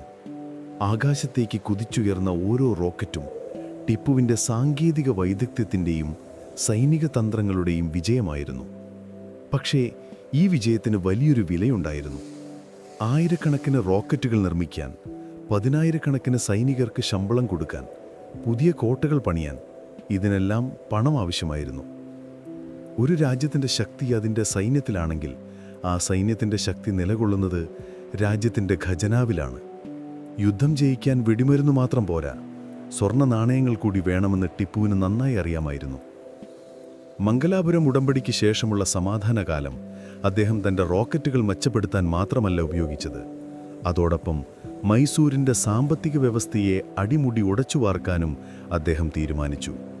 ഒരു ഭരണാധികാരി എന്ന നിലയിൽ ടിപ്പുവിൻ്റെ ഏറ്റവും വലിയ സംഭാവനകൾ ഒരുപക്ഷെ യുദ്ധക്കളത്തിലായിരുന്നില്ല, മറിച്ച് അദ്ദേഹത്തിൻ്റെ സാമ്പത്തിക പരിഷ്കാരങ്ങളിലായിരുന്നു എന്ന് ചില ചരിത്രകാരന്മാർ ഇന്നും വാദിക്കുന്നുണ്ട്. കാരണം അദ്ദേഹത്തിൻ്റെ ചിന്തകൾക്ക് അദ്ദേഹത്തിൻ്റെ കാലത്തേക്കാൾ ഒരുപാട് പഴക്കമുണ്ടായിരുന്നു. ടിപ്പു ആദ്യം ശ്രദ്ധിച്ചത് മൈസൂരിൻ്റെ കൃഷിയിലായിരുന്നു. മൈസൂരിലെ മണ്ണ് ഫലഭൂയിഷ്ടമാണെന്നും കാവേരി നദി അതിനെ സമ്പന്നമാക്കുന്നുണ്ടെന്നും അദ്ദേഹത്തിന് അറിയാമായിരുന്നു. പക്ഷേ പരമ്പരാഗതമായ കൃഷിരീതികൾ കൊണ്ടുമാത്രം ഒരു വലിയ സൈന്യത്തെ തീറ്റിപ്പോറ്റാൻ കഴിയില്ല. അതുകൊണ്ട് അദ്ദേഹം പുതിയ കൃഷിരീതികൾ പ്രോത്സാഹിപ്പിച്ചു. കരിമ്പിൻ്റെയും ബാർലിയുടെയും പുതിയ വിത്തിനങ്ങൾ അദ്ദേഹം പേർഷ്യയിൽ നിന്നും ചൈനയിൽ നിന്നും കൊണ്ടുവന്നു. കർഷകർക്ക് കൃഷി ചെയ്യാൻ കുറഞ്ഞ പലിശയ്ക്ക് പണം നൽകാൻ പുതിയ സംവിധാനങ്ങൾ തുടങ്ങി. പക്ഷേ അദ്ദേഹത്തിൻ്റെ ഏറ്റവും വലിയ സ്വപ്നം അതൊന്നുമായിരുന്നില്ല. മൈസൂരിനെ ലോകത്തിലെ ഏറ്റവും മികച്ച പട്ടുനിർമ്മാണ കേന്ദ്രമാക്കി മാറ്റുക എന്നതായിരുന്നു ടിപ്പുവിൻ്റെ ലക്ഷ്യം. അന്നത്തെ കാലത്ത് ലോകത്തെ ഏറ്റവും വിലപിടിപ്പുള്ള വസ്തുക്കളിലൊന്നായിരുന്നു പട്ട്. യൂറോപ്പിലെ പ്രഭുക്കന്മാർക്കിടയിൽ അതിന് വലിയ ആവശ്യക്കാരുണ്ടായിരുന്നു. ഇന്ത്യയിൽ ബംഗാളായിരുന്നു പട്ടുനൂൽപ്പുഴു വളർത്തലിലും പട്ടുതുണി നിർമ്മാണത്തിലും മുൻപന്തിയിൽ. പക്ഷെ ബംഗാൾ അപ്പോഴേക്കും ബ്രിട്ടീഷുകാരുടെ നിയന്ത്രണത്തിലായി കഴിഞ്ഞിരുന്നു. അവർ നിശ്ചയിക്കുന്ന വിലയ്ക്ക് പട്ട് വിൽക്കാൻ അവിടുത്തെ കർഷകർ നിർബന്ധിതരായിരുന്നു. ടിപ്പു തൻ്റെ ചാരന്മാരെ ബംഗാളിലേക്ക് അയച്ചു. പട്ടുനൂൽപ്പുഴുവിൻ്റെ മുട്ടകൾ രഹസ്യമായി മൈസൂരിലെത്തിക്കാൻ അവർക്ക് നിർദ്ദേശം നൽകി. അതോടൊപ്പം മൾബറി ചെടികൾ കൃഷി ചെയ്യുന്നതിൽ വൈദഗ്ധ്യമുള്ള കർഷകരെയും അദ്ദേഹം മൈസൂരിലേക്ക് ക്ഷണിച്ചു. മൈസൂരിൻ്റെ കാലാവസ്ഥ പട്ടുനൂൽപ്പുഴു വളർത്തലിന് അനുയോജ്യമാണെന്ന് അദ്ദേഹത്തിൻ്റെ വിദഗ്ധന്മാർ കണ്ടെത്തി. ശ്രീരംഗപട്ടണത്തിനടുത്തുള്ള ഗ്രാമങ്ങളിൽ ഏക്കർ കണക്കിന് മൾബറി തോട്ടങ്ങൾ വെച്ചുപിടിപ്പിച്ചു. പുതിയ നെയ്ത്തുശാലകൾ സ്ഥാപിച്ചു. അവിടെ ഉൽപ്പാദിപ്പിക്കുന്ന പട്ടിന് യൂറോപ്യൻ വിപണിയിൽ ലഭിക്കാൻ സാധ്യതയുള്ള ഉയർന്ന വിലയെക്കുറിച്ച് അദ്ദേഹം കർഷകരെയും നെയ്ത്തുകാരെയും ബോധവാന്മാരാക്കി. പതിയെ പതിയെ മൈസൂർ സിൽക്ക് എന്ന പേര് ലോകവിപണിയിൽ കേട്ടുതുടങ്ങി. ആ പേര് ഇന്നും നിലനിൽക്കുന്നു എന്നത് ടിപ്പുവിൻ്റെ ദീർഘവീക്ഷണത്തിൻ്റെ ഏറ്റവും വലിയ തെളിവാണ്. പക്ഷേ സാധനങ്ങൾ ഉൽപ്പാദിപ്പിച്ചാൽ മാത്രം പോരല്ലോ, അത് വിൽക്കുകയും വേണ്ടേ? ഇവിടെയാണ് ടിപ്പുവിൻ്റെ കച്ചവട തന്ത്രങ്ങൾ വരുന്നത്. അന്നത്തെ കാലത്ത് ഇന്ത്യയിലെ മിക്ക രാജാക്കന്മാരും തങ്ങളുടെ രാജ്യത്തെ ഉൽപ്പന്നങ്ങൾ വിറ്റിരുന്നത് ഈസ്റ്റ് ഇന്ത്യ കമ്പനി പോലുള്ള യൂറോപ്യൻ കമ്പനികൾ വഴിയായിരുന്നു. അവർ ഇന്ത്യൻ കർഷകരിൽ നിന്ന് കുറഞ്ഞ വിലയ്ക്ക് സാധനങ്ങൾ വാങ്ങി യൂറോപ്പിൽ കൊണ്ടുപോയി 10 ഇരട്ടി വിലയ്ക്ക് വിറ്റ് ലാഭം കൊയ്യുന്നു. ഈ ഇടനിലക്കാരെ ഒഴിവാക്കുക എന്നതായിരുന്നു ടിപ്പുവിൻ്റെ അടുത്ത ലക്ഷ്യം. അതിനായി അദ്ദേഹം സ്വന്തമായി വ്യാപാര കപ്പലുകൾ നിർമ്മിച്ചു. മൈസൂരിൻ്റെ പതാകയുമായി ഈ കപ്പലുകൾ അറേബ്യൻ ഗൾഫിലേക്കും ചൈനയിലേക്കും യാത്ര തിരിച്ചു. കുരുമുളകും ഏലവും ചന്ദനവും തേക്കും പിന്നെ മൈസൂരിൻ്റെ സ്വന്തം പട്ടുവസ്ത്രങ്ങളും ഈ കപ്പലുകളിൽ നിറച്ചു. തിരിച്ചു വരുമ്പോൾ മൈസൂരിന് ആവശ്യമുള്ള കുതിരകളെയും തോക്കുകളും ഗന്ധകവും കൊണ്ടുവന്നു. ഒമാനിലെ മസ്കറ്റിലും പേർഷ്യയിലും തുർക്കിയിലുമെല്ലാം അദ്ദേഹം സ്വന്തമായി വ്യാപാരശാലകൾ സ്ഥാപിച്ചു. ഇത് ബ്രിട്ടീഷ് ഈസ്റ്റ് ഇന്ത്യ കമ്പനിക്ക് നേരിട്ടുള്ള ഒരു വെല്ലുവിളിയായിരുന്നു. അവർക്ക് കിട്ടിക്കൊണ്ടിരുന്ന ഭീമമായ ലാഭത്തിൽ വലിയൊരു പങ്കാണ് ടിപ്പു തട്ടിയെടുത്തത്. ഈ പുതിയ വ്യാപാരത്തിന് ഒരു പുതിയ സാമ്പത്തിക ഘടന ആവശ്യമായിരുന്നു. അതുകൊണ്ട് ടിപ്പു ഒരു പുതിയ നാണയ വ്യവസ്ഥ കൊണ്ടുവന്നു. അതുവരെ മൈസൂരിൽ പ്രചാരത്തിലുണ്ടായിരുന്നത് മുഗൾ ചക്രവർത്തിമാരുടെ പേരിലുള്ള നാണയങ്ങളായിരുന്നു. ടിപ്പു അത് നിർത്തി. അദ്ദേഹത്തിൻ്റെ സ്വന്തം പേരും ചിഹ്നങ്ങളുമുള്ള സ്വർണം, വെള്ളി, ചെമ്പ് നാണയങ്ങൾ അദ്ദേഹത്തിൻ്റെ കമ്മട്ടങ്ങളിൽ നിന്ന് പുറത്തിറങ്ങി. ഈ നാണയങ്ങൾക്ക് അദ്ദേഹം പുതിയ പേരുകൾ നൽകി. അഹമ്മദി, ഇമാമി, ബക്കീരി എന്നിങ്ങനെ. ചില നാണയങ്ങളിൽ ആനയുടെ ചിത്രം കൊത്തിവെച്ചിരുന്നു. ആന ശക്തിയുടെയും ബുദ്ധിയുടെയും പ്രതീകമാണെന്ന് അദ്ദേഹം വിശ്വസിച്ചു. അതുപോലെ തൂക്കത്തിലും അളവിലുമെല്ലാം അദ്ദേഹം ഒരു ഏകീകൃത സംവിധാനം കൊണ്ടുവന്നു. കച്ചവടത്തിൽ കൃത്രിമം കാണിക്കുന്നവരെ കർശനമായി ശിക്ഷിച്ചു. രാജ്യത്തിൻ്റെ വരുമാനം വർദ്ധിപ്പിക്കാൻ പുതിയ നികുതി വ്യവസ്ഥകൾ നടപ്പിലാക്കി. ഭൂമിയുടെ ഫലഭൂയിഷ്ഠതയനുസരിച്ച് നികുതി നിശ്ചയിക്കുന്ന രീതി അദ്ദേഹം കൊണ്ടുവന്നു. വരുമാനത്തിന്റെ ഒരു നിശ്ചിത ശതമാനം സൈന്യത്തിന്റെ ആധുനികവൽക്കരണത്തിനും പുതിയ സാങ്കേതിക വിദ്യകൾ വികസിപ്പിക്കുന്നതിനും വേണ്ടി മാറ്റിവെച്ചു. ചില സാമ്പത്തിക വിദഗ്ധർ ചൂണ്ടിക്കാണിക്കുന്നത് ടിപ്പുവിൻ്റെ ഈ പരിഷ്കാരങ്ങൾ ഒരുപക്ഷെ വളരെ പെട്ടെന്നുള്ളതായിരുന്നുവെന്നാണ്. നൂറ്റാണ്ടുകളായി നിലനിന്നിരുന്ന ഒരു വ്യവസ്ഥയെയാണ് അദ്ദേഹം പൊളിച്ചെഴുതാൻ ശ്രമിച്ചത്. ഇത് ചില പ്രമാണിമാർക്കും കച്ചവടക്കാർക്കും അദ്ദേഹത്തോട് എതിർപ്പുണ്ടാകാൻ കാരണമായി. പക്ഷേ ടിപ്പുവിന് വേറെ വഴിയില്ലായിരുന്നു. അദ്ദേഹത്തിൻ്റെ മുന്നിൽ സമയമില്ലായിരുന്നു. ബ്രിട്ടീഷുകാരെന്ന വലിയ ഭീഷണി വാതിൽക്കൽ മുട്ടിവിളിക്കുമ്പോൾ സാവധാനം മാറ്റങ്ങൾ കൊണ്ടുവരാൻ അദ്ദേഹത്തിന് കഴിയില്ലായിരുന്നു. അദ്ദേഹത്തിൻ്റെ ലക്ഷ്യം വ്യക്തമായിരുന്നു. സൈനികമായി മാത്രമല്ല, സാമ്പത്തികമായും ബ്രിട്ടീഷുകാരോട് മത്സരിക്കാൻ കഴിയുന്ന ഒരു സ്വയം പര്യാപ്തമായ മൈസൂർ. യൂറോപ്പിലെ ഒരു കമ്പനിക്ക് ഇന്ത്യയിലേക്ക് വന്ന് ഇവിടുത്തെ വിഭവങ്ങൾ കൊള്ളയടിച്ച് ലോകത്തിലെ ഏറ്റവും വലിയ ശക്തിയായി മാറാൻ കഴിയുമെങ്കിൽ എന്തുകൊണ്ട് ഇന്ത്യയിലെ ഒരു രാജ്യത്തിന് സ്വന്തം വിഭവങ്ങൾ ഉപയോഗിച്ച് ലോകവിപണിയിൽ തങ്ങളുടേതായ ഒരിടം കണ്ടെത്താൻ കഴിയില്ല? ഈ ചോദ്യമാണ് ടിപ്പുവിൻ്റെ ഓരോ സാമ്പത്തിക പരിഷ്കാരങ്ങളുടെയും പിന്നിലുണ്ടായിരുന്നത്. അദ്ദേഹം പടുത്തുയർത്തിയത് വെറുമൊരു സൈന്യത്തെ ആയിരുന്നില്ല, മറിച്ച് ഒരു പുതിയ സാമ്പത്തിക ശക്തിയെ കൂടിയായിരുന്നു. മൈസൂരിലെ കർഷകർ നട്ടുപിടിപ്പിച്ച ഓരോ മൾബറി ചെടിയും അദ്ദേഹത്തിൻ്റെ നെയ്ത്തുകാർ നെയ്ത ഓരോ ഇഴ പട്ടുവസ്ത്രങ്ങളും ബ്രിട്ടീഷുകാർക്കെതിരെയുള്ള യുദ്ധത്തിലെ ഓരോ വെടിയുണ്ടയ്ക്കും തുല്യമാണെന്ന് അദ്ദേഹം വിശ്വസിച്ചു.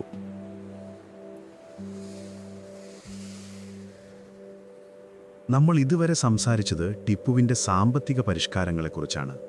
പട്ടുവസ്ത്രങ്ങൾ വിട്ട് ഖജനാവ് നിറയ്ക്കുന്ന പുതിയ നാണയങ്ങൾ അടിച്ചിറക്കി സ്വന്തം സാമ്പത്തിക വ്യവസ്ഥിതി കെട്ടിപ്പടുക്കുന്ന ഒരു രാജാവിൻ്റെ ചിത്രം നമ്മൾ കണ്ടു. പക്ഷേ ആരായിരുന്നു ഈ ഖജനാവ് നിറയ്ക്കാൻ സഹായിച്ച മനുഷ്യർ? ആരായിരുന്നു ഈ സൈന്യത്തിൽ പോരാടാൻ തയ്യാറായ പടയാളികൾ? അവർ ടിപ്പുവിന് എങ്ങനെയാണ് കണ്ടിരുന്നത്? ഒരു ഭരണാധികാരി എന്ന നിലയിൽ ടിപ്പു തൻ്റെ പ്രജകളോട് എങ്ങനെയാണ് ഇടപെട്ടിരുന്നത്? ടിപ്പുവിൻ്റെ ഭരണകാലത്തെക്കുറിച്ച് പറയുമ്പോൾ എപ്പോഴും ഉയർന്നു വരുന്നൊരു ചോദ്യമുണ്ട്. ടിപ്പു ഒരു മുസ്ലിം ഭരണാധികാരിയായിരുന്നു. എന്നാൽ അദ്ദേഹം ഭരിച്ചിരുന്ന മൈസൂർ രാജ്യത്തിലെ ബഹുഭൂരിപക്ഷം ജനങ്ങളും ഹിന്ദുക്കളായിരുന്നു. ഇത് അന്നത്തെ കാലത്തൊരു പുതിയ കാര്യമൊന്നുമായിരുന്നില്ല. ഇന്ത്യയിൽ പലയിടത്തും അങ്ങനെ തന്നെയായിരുന്നു. പക്ഷേ ടിപ്പുവിൻ്റെ കാര്യത്തിൽ ഈ വിഷയം വളരെ സവിശേഷമായ ഒന്നാണ്. കാരണം ചരിത്രത്തിൻ്റെ താളുകളിൽ ഒരേ സമയം ഒരു മതഭ്രാന്തനായും എല്ലാ മതങ്ങളെയും ഒരുപോലെ കണ്ട ഒരു മതേതരവാദിയായും ടിപ്പുവിനെ ചിത്രീകരിക്കുന്നുണ്ട്. ഈ രണ്ട് ചിത്രങ്ങളിൽ ഏതാണ് ശരി? ഉത്തരം ഒരുപക്ഷെ അത്ര ലളിതമായിരിക്കില്ല. നമുക്കാദ്യം ടിപ്പുവിൻ്റെ ഭരണത്തിലെ ഒരു പ്രത്യേക സംഭവത്തിലേക്ക് പോകാം. ഇത് നടക്കുന്നത് 3-ാം ആംഗ്ലോ മൈസൂർ യുദ്ധത്തിൻ്റെ സമയത്താണ്. ടിപ്പു ബ്രിട്ടീഷുകാരുമായി കടുത്ത പോരാട്ടത്തിൽ ഏർപ്പെട്ടിരിക്കുന്ന സമയം. മൈസൂരിൻ്റെ ശത്രുക്കളായിരുന്ന മറാത്ത സൈന്യം ഈ അവസരം മുതലെടുത്ത് മൈസൂരിൻ്റെ ചില ഭാഗങ്ങൾ ആക്രമിച്ചു. അവരുടെ സൈന്യം കർണാടകയിലെ ശൃംഗേരി എന്ന പുണ്യസ്ഥലത്തേക്ക് ഇരച്ചുകയറി. അവിടെയായിരുന്നു നൂറ്റാണ്ടുകൾ പഴക്കമുള്ള ശങ്കരാചാര്യർ സ്ഥാപിച്ച ശാരദാ മഠം സ്ഥിതി ചെയ്തിരുന്നത്. മറാഠ സൈന്യം ആ മഠം കൊള്ളയടിച്ചു. വിലപിടിപ്പുള്ളതെല്ലാം എടുത്തു. അതിലുപരി അവർ മഠത്തിലെ ഏറ്റവും പവിത്രമായി കരുതിയിരുന്ന ശാരദാദേവിയുടെ വിഗ്രഹം തകർത്തു. ഇതൊരു വലിയ ആഘാതമായിരുന്നു. മഠത്തിലെ അന്നത്തെ ശങ്കരാചാര്യർക്ക് എന്തു ചെയ്യണമെന്നറിയില്ലായിരുന്നു. തൻ്റെ മഠം അശുദ്ധമാക്കപ്പെട്ടിരിക്കുന്നു, തൻ്റെ ആരാധനാമൂർത്തി തകർക്കപ്പെട്ടിരിക്കുന്നു. അദ്ദേഹം സഹായത്തിനായി പല നാട്ടുരാജാക്കന്മാർക്കും കത്തെഴുതി. കൂട്ടത്തിൽ തങ്ങളുടെ ശത്രുപക്ഷത്തുള്ള ടിപ്പു സുൽത്താനും അദ്ദേഹം ഒരു കത്തയച്ചു. ആ കത്ത് കിട്ടിയപ്പോൾ ടിപ്പു പ്രതികരിച്ചത് എങ്ങനെയാണെന്നതാണ് ചരിത്രത്തിലെ ഏറ്റവും രസകരമായ ഏടുകളിലൊന്ന്. തൻ്റെ ശത്രുവിൻ്റെ സഖ്യകക്ഷികൾ നശിപ്പിച്ചത് ഒരു ഹൈന്ദവ ക്ഷേത്രമാണ്, അതുകൊണ്ട് തനിക്കതിൽ കാര്യമില്ല എന്ന് ടിപ്പുവിന് വേണമെങ്കിൽ ചിന്തിക്കാമായിരുന്നു. പക്ഷേ അദ്ദേഹം ചെയ്തത് നേരെ മറിച്ചാണ്. അദ്ദേഹം ഉടൻ തന്നെ ശൃംഗേരി മഠാധിപതിക്ക് മറുപടി അയച്ചു. ആ കത്തിലെ ഭാഷ വളരെ ബഹുമാനപൂർണമായിരുന്നു. ദുഷ്ടന്മാരായ മനുഷ്യർ പുണ്യസ്ഥലം നശിപ്പിച്ചതിൻ്റെ വേദന എൻ്റെ മനസ്സിലുമുണ്ട്. ഏത് കാലത്താണ് ഗുരുനിന്ദ ചെയ്യുന്നവർക്ക് നല്ല കാലമുണ്ടായിട്ടുള്ളത്? ഈ കലിയുഗത്തിൽ അങ്ങനെയുള്ളവർക്ക് ഉടൻ തന്നെ ശിക്ഷ ലഭിക്കും. അദ്ദേഹം വെറുതെ വാക്കുകൾ കൊണ്ട് ആശ്വസിപ്പിക്കുക മാത്രമല്ല ചെയ്തത്. ശാരദാദേവിയുടെ പുതിയ വിഗ്രഹം പണിയാനും മഠം പുനർനിർമ്മിക്കാനും ആവശ്യമായ പണവും ധാന്യങ്ങളും അദ്ദേഹം ഉടൻ തന്നെ ശൃംഗേരിയിലേക്ക് അയച്ചുകൊടുത്തു. ഈ സംഭവം ഒറ്റപ്പെട്ട ഒന്നായിരുന്നില്ല. ശ്രീരംഗപട്ടണത്തെ രംഗനാഥസ്വാമി ക്ഷേത്രം സ്ഥിതി ചെയ്തിരുന്നത് ടിപ്പുവിൻ്റെ കൊട്ടാരത്തിന് തൊട്ടടുത്തായിരുന്നു. ദിവസവും രാവിലെ കൊട്ടാരത്തിൽ നിന്നും കേൾക്കുന്നത് ക്ഷേത്രത്തിലെ മണിനാഥമായിരുന്നു. ആ ക്ഷേത്രത്തിന് ടിപ്പു ധാരാളം സമ്മാനങ്ങൾ നൽകിയിട്ടുണ്ട്. വിലപിടിപ്പുള്ള വെള്ളിക്കപ്പുകളും സ്വർണ്ണാഭരണങ്ങളും അതിൽപ്പെടുന്നു. നഞ്ചൻഗുഡിലെ ശ്രീകണ്ഠേശ്വര ക്ഷേത്രത്തിന് ടിപ്പു ഒരു മരതക കല്ല് പതിച്ച ശിവലിംഗം സമ്മാനിച്ചതായി രേഖകളുണ്ട്. ഡോക്ടർമാർക്ക് തൻ്റെ കഴുത്തിലെ ഒരു വേദന മാറ്റാൻ കഴിയാതെ വന്നപ്പോൾ ഈ ക്ഷേത്രത്തിലെ പ്രസാദം കഴിച്ചാണ് അത് മാറിയതെന്നും അതിൻ്റെ നന്ദി സൂചകമായാണ് ഇത് നൽകിയതെന്നും പറയപ്പെടുന്നു. എന്നാൽ നാണയത്തിന് ഒരു മറുവശം കൂടിയുണ്ട്. ഇതേ ടിപ്പു സുൽത്താനെതിരെ തന്നെയാണ് മലബാറിലും കൂർഗിലും നൂറുകണക്കിന് ക്ഷേത്രങ്ങൾ നശിപ്പിച്ചുവെന്നും ആയിരക്കണക്കിന് ആളുകളെ നിർബന്ധിച്ച് മതം മാറ്റിയെന്നും ശക്തമായ ആരോപണങ്ങൾ നിലനിൽക്കുന്നത്. ബ്രിട്ടീഷുകാരുമായി നിരന്തരം സഹകരിച്ചിരുന്ന ഈ പ്രദേശങ്ങളിലെ നായർ, ക്രിസ്ത്യൻ, കൊടവ സമുദായങ്ങളോട് ടിപ്പു ഒരു ദയയും കാണിച്ചിരുന്നില്ല. അദ്ദേഹത്തിൻ്റെ മലബാർ പടയോട്ടം കേരള ചരിത്രത്തിലെ ഏറ്റവും രക്തരൂക്ഷിതമായ ഏടുകളിലൊന്നായാണ് കണക്കാക്കപ്പെടുന്നത്. അവിടുത്തെ പല പുരാതന കുടുംബങ്ങൾക്കും ടിപ്പുവിൻ്റെ സൈന്യത്തിൽ നിന്ന് ക്രൂരമായ അനുഭവങ്ങൾ നേരിടേണ്ടി വന്നിട്ടുണ്ട്. ഇവിടെയാണ് ചരിത്രകാരന്മാർ രണ്ട് തട്ടിലായി തിരിയുന്നത്. ഒരു വിഭാഗം പറയുന്നു, ടിപ്പുവിൻ്റെ ഈ പ്രവൃത്തികൾക്ക് പിന്നിൽ മതപരമായ കാരണങ്ങളായിരുന്നില്ല, മറിച്ച് പൂർണ്ണമായും രാഷ്ട്രീയപരമായ കാരണങ്ങളായിരുന്നു എന്ന്. തൻ്റെ ശത്രുക്കളായ ബ്രിട്ടീഷുകാരെ സഹായിക്കുന്ന ഏതൊരു ശക്തിയെയും, അവർ ഏത് മതത്തിൽപ്പെട്ടവരാണെങ്കിലും ഇല്ലാതാക്കുക എന്നതും മാത്രമായിരുന്നു അദ്ദേഹത്തിൻ്റെ ലക്ഷ്യം. ശൃംഗേരി മഠത്തെ കൊള്ളയടിച്ച മറാഠ സൈന്യം ഹിന്ദുക്കളായിരുന്നിട്ടും അവരോടദ്ദേഹം യുദ്ധം ചെയ്തു. അതുപോലെ ബ്രിട്ടീഷുകാരെ സഹായിച്ച മലബാറിലെ ഭരണാധികാരികൾ ഹിന്ദുക്കളായപ്പോൾ അവരെയും അദ്ദേഹം ആക്രമിച്ചു. അദ്ദേഹത്തിൻ്റെ നോട്ടത്തിൽ വിശ്വാസമല്ല, വിധേയത്വമായിരുന്നു പ്രധാനം. രാജ്യദ്രോഹത്തിന് അദ്ദേഹം നൽകിയിരുന്ന ശിക്ഷ അതികഠിനമായിരുന്നു. എന്നാൽ മറുവിഭാഗം വാദിക്കുന്നത് ടിപ്പുവിൻ്റെ ലക്ഷ്യം മൈസൂർ സാമ്രാജ്യം വികസിപ്പിക്കുക എന്നതിനോടൊപ്പം ഇസ്ലാമിക ഭരണം സ്ഥാപിക്കുക എന്നൊരു അജണ്ട കൂടി അദ്ദേഹത്തിനുണ്ടായിരുന്നു എന്നാണ്. അദ്ദേഹത്തിൻ്റെ ചില കത്തുകളിലും ഔദ്യോഗിക രേഖകളിലും കാണുന്ന ചില പരാമർശങ്ങൾ അവരതിനെ തെളിവായി ചൂണ്ടിക്കാണിക്കുന്നു. അദ്ദേഹം സ്വയം വിശേഷിപ്പിച്ചിരുന്നത് വിശ്വാസത്തിൻ്റെ സംരക്ഷകൻ എന്നൊക്കെയാണ്. അപ്പോൾ ആരാണ് യഥാർത്ഥ ടിപ്പു? ശൃംഗേരി മഠത്തിന് പണം നൽകിയ ടിപ്പുവാണോ, അതോ മലബാറിലെ ക്ഷേത്രങ്ങൾ തകർക്കാൻ ഉത്തരവിട്ട ടിപ്പുവാണോ? ഒരുപക്ഷേ ഈ രണ്ട് ചിത്രങ്ങളും ശരിയായിരിക്കാം. ടിപ്പു ഒരു മനുഷ്യനായിരുന്നു, ഒരു വിശുദ്ധനായിരുന്നില്ല. അദ്ദേഹത്തിൻ്റെ പ്രവൃത്തികളെല്ലാം അദ്ദേഹത്തിൻ്റെ കാലഘട്ടത്തിൻ്റെയും അദ്ദേഹം നേരിട്ട സാഹചര്യങ്ങളുടെയും സൃഷ്ടിയായിരുന്നു. ഒരു ഭരണാധികാരി എന്ന നിലയിൽ തൻ്റെ രാജ്യത്തിൻ്റെ സുരക്ഷയ്ക്കായിരുന്നു അദ്ദേഹം എപ്പോഴും മുൻഗണന നൽകിയിരുന്നത്. ആ സുരക്ഷയ്ക്ക് ഭീഷണിയാകുമെന്ന് അദ്ദേഹത്തിന് തോന്നിയവരെ അദ്ദേഹം നിഷ്കരണം അടിച്ചമർത്തി. തൻ്റെ പ്രജകളുമായുള്ള അദ്ദേഹത്തിൻ്റെ ബന്ധം ഒരു നേർരേഖ പോലെയായിരുന്നില്ല. അത് സങ്കീർണവും പലപ്പോഴും വിപരീത സ്വഭാവങ്ങളോട് കൂടിയതുമായിരുന്നു. തന്നോട് കൂറുപുലർത്തിയ ഹിന്ദു പ്രജകൾക്ക് അദ്ദേഹം എല്ലാവിധ സംരക്ഷണവും നൽകി. അദ്ദേഹത്തിൻ്റെ പ്രധാനമന്ത്രിയായിരുന്ന പൂർണ്ണയ്യ ഒരു ബ്രാഹ്മണനായിരുന്നു. അദ്ദേഹത്തിൻ്റെ ഖജനാവ് സൂക്ഷിപ്പുകാരനായ കൃഷ്ണരാവുവും ഒരു ബ്രാഹ്മണനായിരുന്നു. സൈന്യത്തിലെ പല ഉയർന്ന ഉദ്യോഗസ്ഥരും ഹിന്ദുക്കളായിരുന്നു. എന്നാൽ തനിക്കെതിരെ ശബ്ദമുയർത്തിയ തൻ്റെ ശത്രുക്കൾക്ക് സഹായം നൽകിയ പ്രജകളെ, അവർ ഏത് മതത്തിൽപ്പെട്ടവരാണെങ്കിലും അദ്ദേഹം ശത്രുക്കളായി തന്നെ കണ്ടു. അദ്ദേഹത്തിൻ്റെ ലോകത്ത് ഒന്നുകിൽ സുഹൃത്തുക്കൾ അല്ലെങ്കിൽ ശത്രുക്കൾ, അതിനിടയിൽ ഒരു സ്ഥലമുണ്ടായിരുന്നില്ല. ഈ ഒരു സ്വഭാവമാണ് ഒരേ സമയം അദ്ദേഹത്തെ ശക്തനായ ഒരു ഭരണാധികാരിയാക്കിയതും ഒരുപാട് ശത്രുക്കളെ നേടിക്കൊടുത്തതും.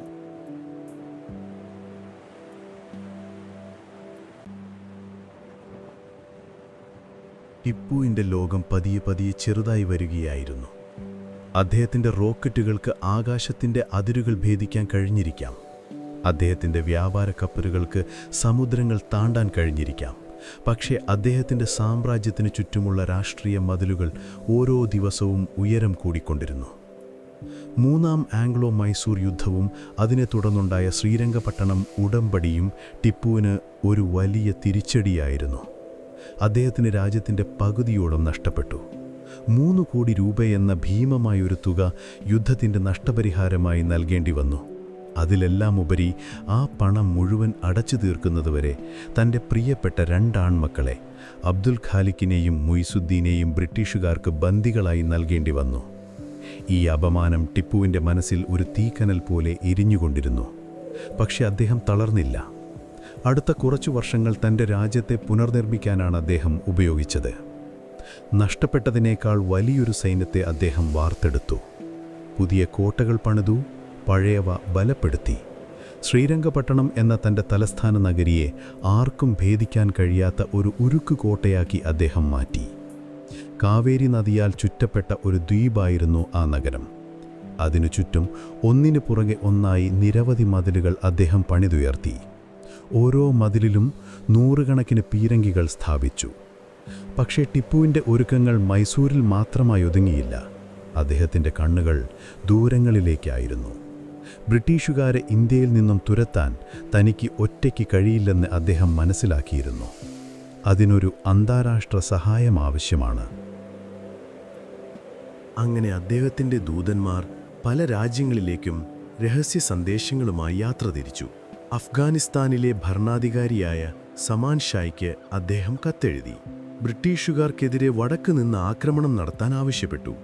തുർക്കിയിലെ ഓട്ടോമൻ സുൽത്താനോടും പേർഷ്യയിലെ ഷായോടും അദ്ദേഹം സഹായം അഭ്യർത്ഥിച്ചു. പക്ഷേ അദ്ദേഹത്തിൻ്റെ ഏറ്റവും വലിയ പ്രതീക്ഷ ഫ്രഞ്ചുകാരിലായിരുന്നു. യൂറോപ്പിൽ അപ്പോൾ നെപ്പോളിയൻ ബോണപ്പാർട്ട് എന്ന പുതിയൊരു ശക്തി ഉദിച്ചുയരുന്ന കാലമായിരുന്നു. ബ്രിട്ടീഷുകാരുടെ കുറ്റമറ്റ ശത്രു നെപ്പോളിയൻ ഒരു വലിയ സൈന്യവുമായി ഈജിപ്തിലെത്തിയിരിക്കുന്നു എന്ന വാർത്ത ടിപ്പുവിന് വലിയ പ്രതീക്ഷ നൽകി. ഈജിപ്തിൽ നിന്ന് കടൽ കടന്നാൽ ഇന്ത്യയിലെത്താൻ അധികം ദൂരമില്ല. നെപ്പോളിയന്റെ സൈന്യവും തൻ്റെ സൈന്യവും ഒന്നിച്ചാൽ ബ്രിട്ടീഷുകാരെ ഇന്ത്യയിൽ നിന്ന് മാത്രമല്ല ലോക ഭൂപടത്തിൽ നിന്ന് തന്നെ തുടച്ചു നീക്കാമെന്ന് അദ്ദേഹം സ്വപ്നം കണ്ടു. അദ്ദേഹം നെപ്പോളിയന് കത്തുകൾ എഴുതി തൻ്റെ പ്രതിനിധികളെ അയച്ചു. ഫ്രഞ്ച് റിപ്പബ്ലിക്കിനോടുള്ള തൻ്റെ ഐക്യദാർഢ്യം പ്രഖ്യാപിച്ചുകൊണ്ട് ശ്രീരംഗപട്ടണത്ത് ഒരു സ്വാതന്ത്ര്യത്തിൻ്റെ മരം നട്ടു. ഫ്രഞ്ച് വിപ്ലവത്തിൻ്റെ ചിഹ്നമായ തൊപ്പി ധരിച്ച് അദ്ദേഹം തൻ്റെ സൈനികരെ അഭിസംബോധന ചെയ്തു. എന്നാൽ ഈ ടിപ്പുവിൻ്റെ ഈ നീക്കങ്ങളെല്ലാം കൽക്കട്ടയിലെ ഗവൺമെൻറ് ഹൗസിലിരുന്ന് ഒരാൾ സൂക്ഷ്മമായി നിരീക്ഷിച്ചുകൊണ്ടുണ്ടായിരുന്നു. റിച്ചാർഡ് വെല്ലസ്ലി എന്നായിരുന്നു അയാളുടെ പേര്. ഇന്ത്യയിലെ പുതിയ ബ്രിട്ടീഷ് ഗവർണർ ജനറൽ. അതുവരെ ഉണ്ടായിരുന്ന ഗവർണർമാരെ പോലെ ആയിരുന്നില്ല വെല്ലസ്ലി. അയാൾക്ക് കച്ചവടത്തിലോ സമാധാന ഉടമ്പടികളിലോ വലിയ താൽപ്പര്യമുണ്ടായിരുന്നില്ല. അയാളുടെ ലക്ഷ്യം ഒന്നായിരുന്നു: ഇന്ത്യയെ പൂർണ്ണമായും ബ്രിട്ടീഷ് സാമ്രാജ്യത്തിൻ്റെ ഭാഗമാക്കുക. ആ ലക്ഷ്യത്തിന് മുന്നിൽ നിൽക്കുന്ന ഏറ്റവും വലിയ തടസ്സം മൈസൂരിലെ ഈ കടുവയാണെന്ന് അയാൾക്ക് നന്നായി അറിയാമായിരുന്നു. വെല്ലസ്ലി ടിപ്പുവിൻ്റെ ഓരോ നീക്കവും ഒരു ചതുരംഗക്കളിയിൽ എന്ന പോലെയാണ് കണ്ടത്. ടിപ്പു ഫ്രഞ്ചുകാർക്ക് അയക്കുന്ന ഓരോ കത്തും വെല്ലസ്ലിക്ക് ബ്രിട്ടീഷ് സർക്കാരിന് മുന്നിൽ വയ്ക്കാനുള്ളൊരു തെരുവായി മാറി. നോക്കൂ, ടിപ്പു യൂറോപ്പിലെ നമ്മുടെ ശത്രുക്കളുമായി ചേർന്ന് നമുക്കെതിരെ ഗൂഢാലോചന നടത്തുകയാണ്. അദ്ദേഹത്തെ ഇപ്പോൾ തടഞ്ഞില്ലെങ്കിൽ ഇന്ത്യയിൽ നിന്നും നമ്മൾ പുറത്താക്കപ്പെടും. ഈ ഒരു ഭയം സൃഷ്ടിക്കുന്നതിൽ വെല്ലസ്ലി വിജയിച്ചു. അദ്ദേഹത്തിൻ്റെ അടുത്ത നീക്കം ടിപ്പുവിനെ പൂർണ്ണമായും ഒറ്റപ്പെടുത്തുക എന്നതായിരുന്നു. അതിനായി അയാൾ ഒരു പുതിയ തന്ത്രം ഉപയോഗിച്ചു: സൈനിക സഹായ വ്യവസ്ഥ, അഥവാ സബ്സിഡറി അലയൻസ് എന്നായിരുന്നു അതിൻ്റെ പേര്. ഒറ്റനോട്ടത്തിൽ ഇതൊരു നല്ല ആശയമായി തോന്നും. ബ്രിട്ടീഷുകാർ ഒരു നാട്ടുരാജ്യത്തിന് സൈനിക സഹായം വാഗ്ദാനം ചെയ്യുന്നു. ആ രാജ്യത്തെ ശത്രുക്കളിൽ നിന്ന് ബ്രിട്ടീഷ് സൈന്യം സംരക്ഷിക്കും. പകരമായി ആ സൈന്യത്തിൻ്റെ ചെലവ് ആ നാട്ടുരാജാവ് വഹിക്കണം. പക്ഷേ ഇതൊരു കെണിയായിരുന്നു. ബ്രിട്ടീഷ് സൈന്യം ഒരു രാജ്യത്ത് നിലയുറപ്പിച്ചാൽ പിന്നെ അവിടുത്തെ ഭരണം പതുക്കെ അവരുടെ കയ്യിലാകും. രാജാവ് അവരുടെ ഒരു പാവ മാത്രമായി മാറും. വെല്ലസ്ലി ഈ വാഗ്ദാനവുമായി ആദ്യം സമീപിച്ചത് ഹൈദരാബാദിലെ നൈസാമിനെയാണ്. നൈസാമിന് ടിപ്പുവിനോട് പഴയ ദേഷ്യമുണ്ടായിരുന്നു. അതോടൊപ്പം ശക്തിയായി വളർന്നുവരുന്ന മറാഠികളെയും അയാൾക്ക് ഭയമുണ്ടായിരുന്നു. ബ്രിട്ടീഷുകാരുടെ സംരക്ഷണം തനിക്ക് നല്ലതാണെന്ന് നൈസാം കണക്കുകൂട്ടി. അയാൾ ആ ഉടമ്പടിയിൽ ഒപ്പുവെച്ചു. അതോടെ ഹൈദരാബാദ് ബ്രിട്ടീഷുകാരുടെ ഒരു സൈനിക താവളമായി മാറി. നൈസാമിൻ്റെ സൈന്യത്തിലുണ്ടായിരുന്ന ഫ്രഞ്ച് ഉദ്യോഗസ്ഥരെ എല്ലാം പിരിച്ചുവിട്ടു. ടിപ്പുവിൻ്റെ ഒരു പ്രധാന അയൽക്കാരൻ അദ്ദേഹത്തിൻ്റെ ശത്രുവിൻ്റെ സുഹൃത്തായി മാറി. അടുത്തത് മറാഠികളായിരുന്നു. പക്ഷേ മറാഠികൾക്കിടയിൽ പല അഭിപ്രായങ്ങളുണ്ടായിരുന്നു. അവർ ബ്രിട്ടീഷുകാരെ പൂർണ്ണമായി വിശ്വസിച്ചില്ല. എന്നാൽ ടിപ്പുവിനെ സഹായിക്കാനും അവർ തയ്യാറായിരുന്നില്ല. അവരാരുടെയും ഭാഗം ചേരാതെ മാറി നിന്നു. ഈ നിഷ്പക്ഷത പോലും ബ്രിട്ടീഷുകാർക്കൊരു വിജയമായിരുന്നു. കാരണം അതോടെ ടിപ്പു തെക്കേ ഇന്ത്യയിൽ പൂർണ്ണമായും ഒറ്റപ്പെട്ടു. ഇനി ടിപ്പുവിൻ്റെ ഊഴമായിരുന്നു. വെല്ലസ്ലി ടിപ്പുവിന് കത്തുകൾ അയച്ചു. സൗഹൃദത്തിൻ്റെ ഭാഷയിലായിരുന്നു ആ കത്തുകൾ. പക്ഷേ അതിലെ വ്യവസ്ഥകൾ ഒരു താക്കീത് പോലെയായിരുന്നു. ഫ്രഞ്ചുകാരുമായുള്ള എല്ലാ ബന്ധങ്ങളും അവസാനിപ്പിക്കുക, നിങ്ങളുടെ രാജ്യത്തുള്ള എല്ലാ ഫ്രഞ്ചുകാരെയും പുറത്താക്കുക, ഞങ്ങളുടെ ഒരു പ്രതിനിധിയെ നിങ്ങളുടെ കൊട്ടാരത്തിൽ താമസിക്കാൻ അനുവദിക്കുക. ചുരുക്കത്തിൽ നൈസാം ഒപ്പുവെച്ച അതേ അടിമത്ത ഉടമ്പടിയിൽ ഒപ്പുവെക്കാൻ വെല്ലസ്ലി ടിപ്പുവിനോട് ആവശ്യപ്പെടുകയായിരുന്നു. ടിപ്പുവിൻ്റെ മുന്നിൽ രണ്ട് വഴികളേ ഉണ്ടായിരുന്നുള്ളൂ. ഒന്നുകിൽ കീഴടങ്ങുക, തൻ്റെ സ്വാതന്ത്ര്യം ബ്രിട്ടീഷുകാർക്ക് അടിയറ വെച്ച് അവരുടെ പാവയായി ശിഷ്ടകാലം ജീവിക്കുക, അല്ലെങ്കിൽ യുദ്ധം ചെയ്യുക.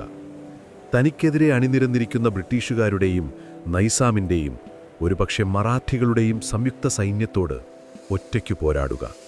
1000 വർഷം ആടായി ജീവിക്കുന്നതിനേക്കാൾ നല്ലത് ഒരു ദിവസം കടുവയായി ജീവിക്കുന്നതാണെന്ന് പറഞ്ഞ ആ മനുഷ്യന് ഏതു വഴിയാണ് തിരഞ്ഞെടുക്കാൻ കഴിയുക? അദ്ദേഹം ആ ഉടമ്പടിയിൽ ഒപ്പുവച്ചില്ല. അദ്ദേഹം സമയം നീട്ടിക്കൊണ്ടുപോകാൻ ശ്രമിച്ചു. പക്ഷെ വെല്ലസ്ലിക്ക് വേണ്ടത് സമാധാനമായിരുന്നില്ല, യുദ്ധമായിരുന്നു. ടിപ്പുവിനെ പൂർണ്ണമായും ഇല്ലാതാക്കാൻ അയാൾ തീരുമാനിച്ചുറപ്പിച്ചിരുന്നു. ടിപ്പു ഉടമ്പടി നിരസിച്ചുവെന്ന കാരണം പറഞ്ഞ് 1799 ഫെബ്രുവരിയിൽ വെല്ലസ്ലി മൈസൂരിനെതിരെ യുദ്ധം പ്രഖ്യാപിച്ചു. ചരിത്രത്തിലെ 4ാമത്തെ അവസാനത്തെ ആംഗ്ലോ മൈസൂർ യുദ്ധം ആരംഭിക്കുകയായിരുന്നു. വെല്ലൂരിൽ നിന്ന് ജനറൽ ഹാരിസിന്റെ നേതൃത്വത്തിലുള്ള മദ്രാസ് സൈന്യം, ബോംബെയിൽ നിന്ന് ജനറൽ സ്റ്റ്യൂവർട്ടിന്റെ നേതൃത്വത്തിൽ മറ്റൊരു സൈന്യം, ഹൈദരാബാദിൽ നിന്ന് നൈസാമിന്റെ സൈന്യം. 3 വലിയ സൈന്യങ്ങൾ ഒരേ സമയം ഒരേ ലക്ഷ്യത്തിലേക്ക് നീങ്ങിത്തുടങ്ങി. ശ്രീരംഗപട്ടണം, മൈസൂരിലെ കടുവയെ അതിൻ്റെ മടയിൽ കയറി അവസാനിപ്പിക്കാൻ അവർ വരികയായിരുന്നു.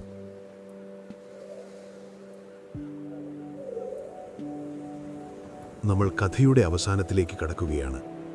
3 വലിയ സൈന്യങ്ങൾ ഒരേ സമയം മൈസൂരിൻ്റെ ഹൃദയമായ ശ്രീരംഗപട്ടണം ലക്ഷ്യമാക്കി നീങ്ങുന്നു.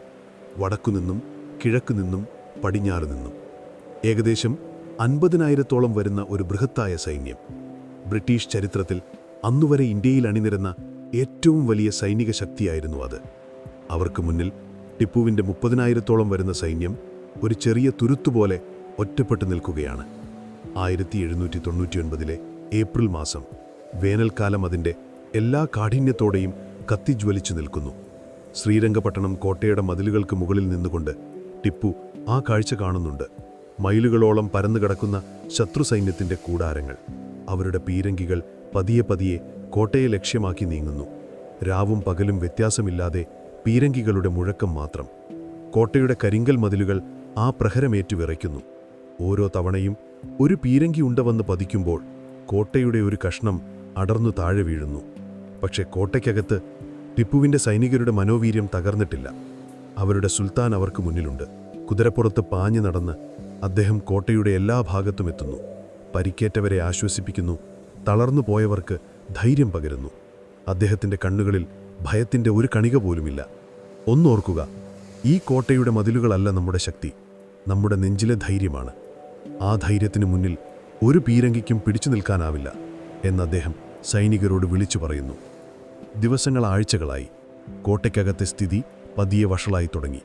ഭക്ഷണ സാധനങ്ങൾ കുറഞ്ഞു വരുന്നു. വെടിമരുന്ന് തീരാറായി. പലയിടത്തും മതിലുകൾക്ക് വലിയ വിള്ളലുകൾ വീണിരിക്കുന്നു. ബ്രിട്ടീഷുകാർ കോട്ടയുടെ പടിഞ്ഞാറ് ഭാഗത്താണ് തങ്ങളുടെ ആക്രമണം കേന്ദ്രീകരിച്ചിരിക്കുന്നത് എന്ന് ടിപ്പുവിന് ഉഴച്ചിലായി. കാവേരി നദിയിലെ ജലം കുറവുള്ള ഭാഗമായിരുന്നു അത്. അതുകൊണ്ട് തന്നെ അവിടത്തെ കോട്ടയുടെ അടിത്തറ അത്ര ബലമുള്ളതായിരുന്നില്ല. മെയ് മാസം 4-ാം തീയതി, അന്നൊരു ചൊവ്വാഴ്ചയായിരുന്നു. പുലർച്ചെ ടിപ്പു എഴുന്നേറ്റു. ആ ദിവസം എന്തോ ഒരു പ്രത്യേകതയുണ്ടെന്ന് അദ്ദേഹത്തിൻ്റെ മനസ്സ് പറയുന്നുണ്ടായിരുന്നു. അദ്ദേഹം കൊട്ടാരത്തിലെ ജ്യോത്സ്യന്മാരെ വിളിപ്പിച്ചു. ഗ്രഹനില അത്ര ശുഭകരമല്ലെന്ന് അവർ പറഞ്ഞു. എന്തോ വലിയൊരു ആപത്ത് വരാൻ പോകുന്നു. പരിഹാരമായി ബ്രാഹ്മണർക്ക് ദാനം നൽകാൻ അവരുപദേശിച്ചു. ടിപ്പു ഒരു നിരീശ്വരവാദിയൊന്നുമായിരുന്നില്ല. അദ്ദേഹം പണ്ഡിതന്മാരെ ബഹുമാനിച്ചിരുന്നു. അവരുടെ ഉപദേശം കേട്ട് അദ്ദേഹം ആനയെയും സ്വർണവും ധാന്യങ്ങളും ദാനമായി നൽകി. പിന്നീട് അദ്ദേഹം പതിവ് പോലെ കോട്ടയുടെ പ്രതിരോധം പരിശോധിക്കാൻ ഇറങ്ങി. ഉച്ചയ്ക്ക് 1 മണിയോടടുത്ത സമയം. സൈനികരെല്ലാം ഉച്ചഭക്ഷണത്തിനായി പിരിഞ്ഞുപോകുന്ന സമയമായിരുന്നു അത്. കോട്ടയുടെ പടിഞ്ഞാറേ മതിലിൽ ബ്രിട്ടീഷ് പീരങ്കികൾ തുടർച്ചയായി നടത്തിയ ആക്രമണത്തിൽ ഒരു വലിയ വിടവുണ്ടായിരിക്കുന്നു. ആ വിടവിന് കാവൽ നിന്നിരുന്ന സൈനികരും ആഹാരം കഴിക്കാനായി പോയിരിക്കുന്നു. ചില ചരിത്രകാരന്മാർ ഇന്നും തർക്കിക്കുന്ന ഒരു കാര്യമുണ്ട്. ആ വിടവിന് കാവൽ നിന്നിരുന്ന സൈനികരെ മനഃപൂർവ്വം അവിടെ നിന്നും മാറ്റിയതാണോ എന്ന്. ടിപ്പുവിൻ്റെ ഏറ്റവും വിശ്വസ്തരിൽ ഒരാളായിരുന്ന പ്രധാനമന്ത്രി മിർ സാദിഖിനെയാണ് പലരും സംശയത്തിൻ്റെ നിഴലിൽ നിർത്തുന്നത്. അയാൾ ബ്രിട്ടീഷുകാരുമായി രഹസ്യധാരണയുണ്ടാക്കിയിരുന്നുവെന്നും ശത്രുക്കൾക്ക് കോട്ടയിലേക്ക് കടക്കാൻ സൗകര്യമൊരുക്കിയത് അയാളാണെന്നും ഒരു വാദമുണ്ട്. ബ്രിട്ടീഷുകാർ ആക്രമിക്കാൻ തിരഞ്ഞെടുത്തത് ഉച്ചസമയമായതുകൊണ്ട് സൈനികരെല്ലാം ഭക്ഷണത്തിലായിരിക്കുമെന്നും പ്രതിരോധം ദുർബലമായിരിക്കുമെന്നും അയാൾക്കറിയാമായിരുന്നു. ശമ്പളം കൊടുക്കാനെന്ന വ്യാജേന മിർ സാദിഖ് ആ ഭാഗത്തുണ്ടായിരുന്ന സൈനികരെ അവിടെ നിന്നും മാറ്റിയെന്നും പറയപ്പെടുന്നു. എന്നാൽ ഇതിന് വ്യക്തമായ തെളിവുകളൊന്നുമില്ല. ഇതൊരു പക്ഷേ ആ വലിയ പരാജയത്തിന് ഒരു കാരണക്കാരനെ കണ്ടെത്താനുള്ള ശ്രമത്തിൻ്റെ ഭാഗമായി പിന്നീട് പ്രചരിച്ച കഥയാകാം. കാരണം എന്തുതന്നെയായാലും ആ നിമിഷം ആ വിടവിലൂടെ ആയിരക്കണക്കിന് ബ്രിട്ടീഷ് സൈനികർ ചുവന്ന കുപ്പായമിട്ട് കയ്യിൽ തോക്കുകളുമേന്തി ഒരു കുത്തൊഴുക്ക് പോലെ കോട്ടയ്ക്കകത്തേക്ക് ഇരച്ചു കയറി. ആർപ്പുവിളികളും വെടിയൊച്ചകളും കൊണ്ട് കോട്ടയുടെ അന്തരീക്ഷം മുഖരിതമായി. തൻ്റെ കൊട്ടാരത്തിൻ്റെ വടക്കേ ബാൽക്കണിയിലിരുന്ന് ഉച്ചഭക്ഷണം കഴിക്കുകയായിരുന്നു ടിപ്പു. അപ്പോഴാണ് ആ ആരവം അദ്ദേഹം കേൾക്കുന്നത്. അതൊരു സാധാരണ യുദ്ധത്തിൻ്റെ ശബ്ദമായിരുന്നില്ല. അതിൽ ഭയത്തിൻ്റെയും പരിഭ്രാന്തിയുടെയും കലർപ്പുണ്ടായിരുന്നു. ഒരു സൈന്യാധിപന്റെ കാതുകൾക്ക് എളുപ്പത്തിൽ തിരിച്ചറിയാൻ കഴിയുന്ന ഒരു ശബ്ദം. ശത്രു കോട്ടയ്ക്കകത്ത് കടന്നിരിക്കുന്നു. അദ്ദേഹം ഭക്ഷണം പാതിവഴിയിൽ ഉപേക്ഷിച്ച് തൻ്റെ വാളും തോക്കും എടുത്ത് പുറത്തേക്കോടി. ഒരു കുതിരപ്പുറത്ത് കയറി അദ്ദേഹം ശബ്ദം കേട്ട ദിശയിലേക്ക് പാഞ്ഞു. കോട്ടയ്ക്കകത്തെ കാഴ്ച ഭയാനകമായിരുന്നു. തെരുവുകളിൽ മൈസൂർ സൈനികരും ബ്രിട്ടീഷ് സൈനികരും തമ്മിൽ കൈകൊണ്ടു പോരാട്ടം നടക്കുകയാണ്. വീടുകൾക്ക് തീ പിടിച്ചിരിക്കുന്നു.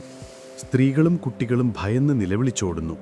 ആ വലിയ കോട്ടയുടെ പ്രതിരോധമാകെ തകർന്നുപോയിരിക്കുന്നു. മിർ സാദിഖ് എന്ന ചതിയൻ തൻ്റെ കുതിരപ്പുറത്ത് രക്ഷപ്പെടാൻ ശ്രമിക്കുന്നത് ടിപ്പുവിൻ്റെ ശ്രദ്ധയിൽപ്പെട്ടു. പക്ഷെ തൻ്റെ പ്രവൃത്തിയുടെ ഫലം അയാൾക്കും അനുഭവിക്കേണ്ടി വന്നു. അയാളെ തിരിച്ചറിഞ്ഞൊരു മൈസൂർ സൈനികൻ തന്നെ അയാളെ വെട്ടിവീഴ്ത്തി. ടിപ്പു തൻ്റെ സൈനികർക്ക് ധൈര്യം പകർന്നുകൊണ്ട് മുന്നോട്ട് കുതിച്ചു. അദ്ദേഹത്തിൻ്റെ സാന്നിധ്യം അവർക്ക് പുതിയൊരു ഊർജം നൽകി.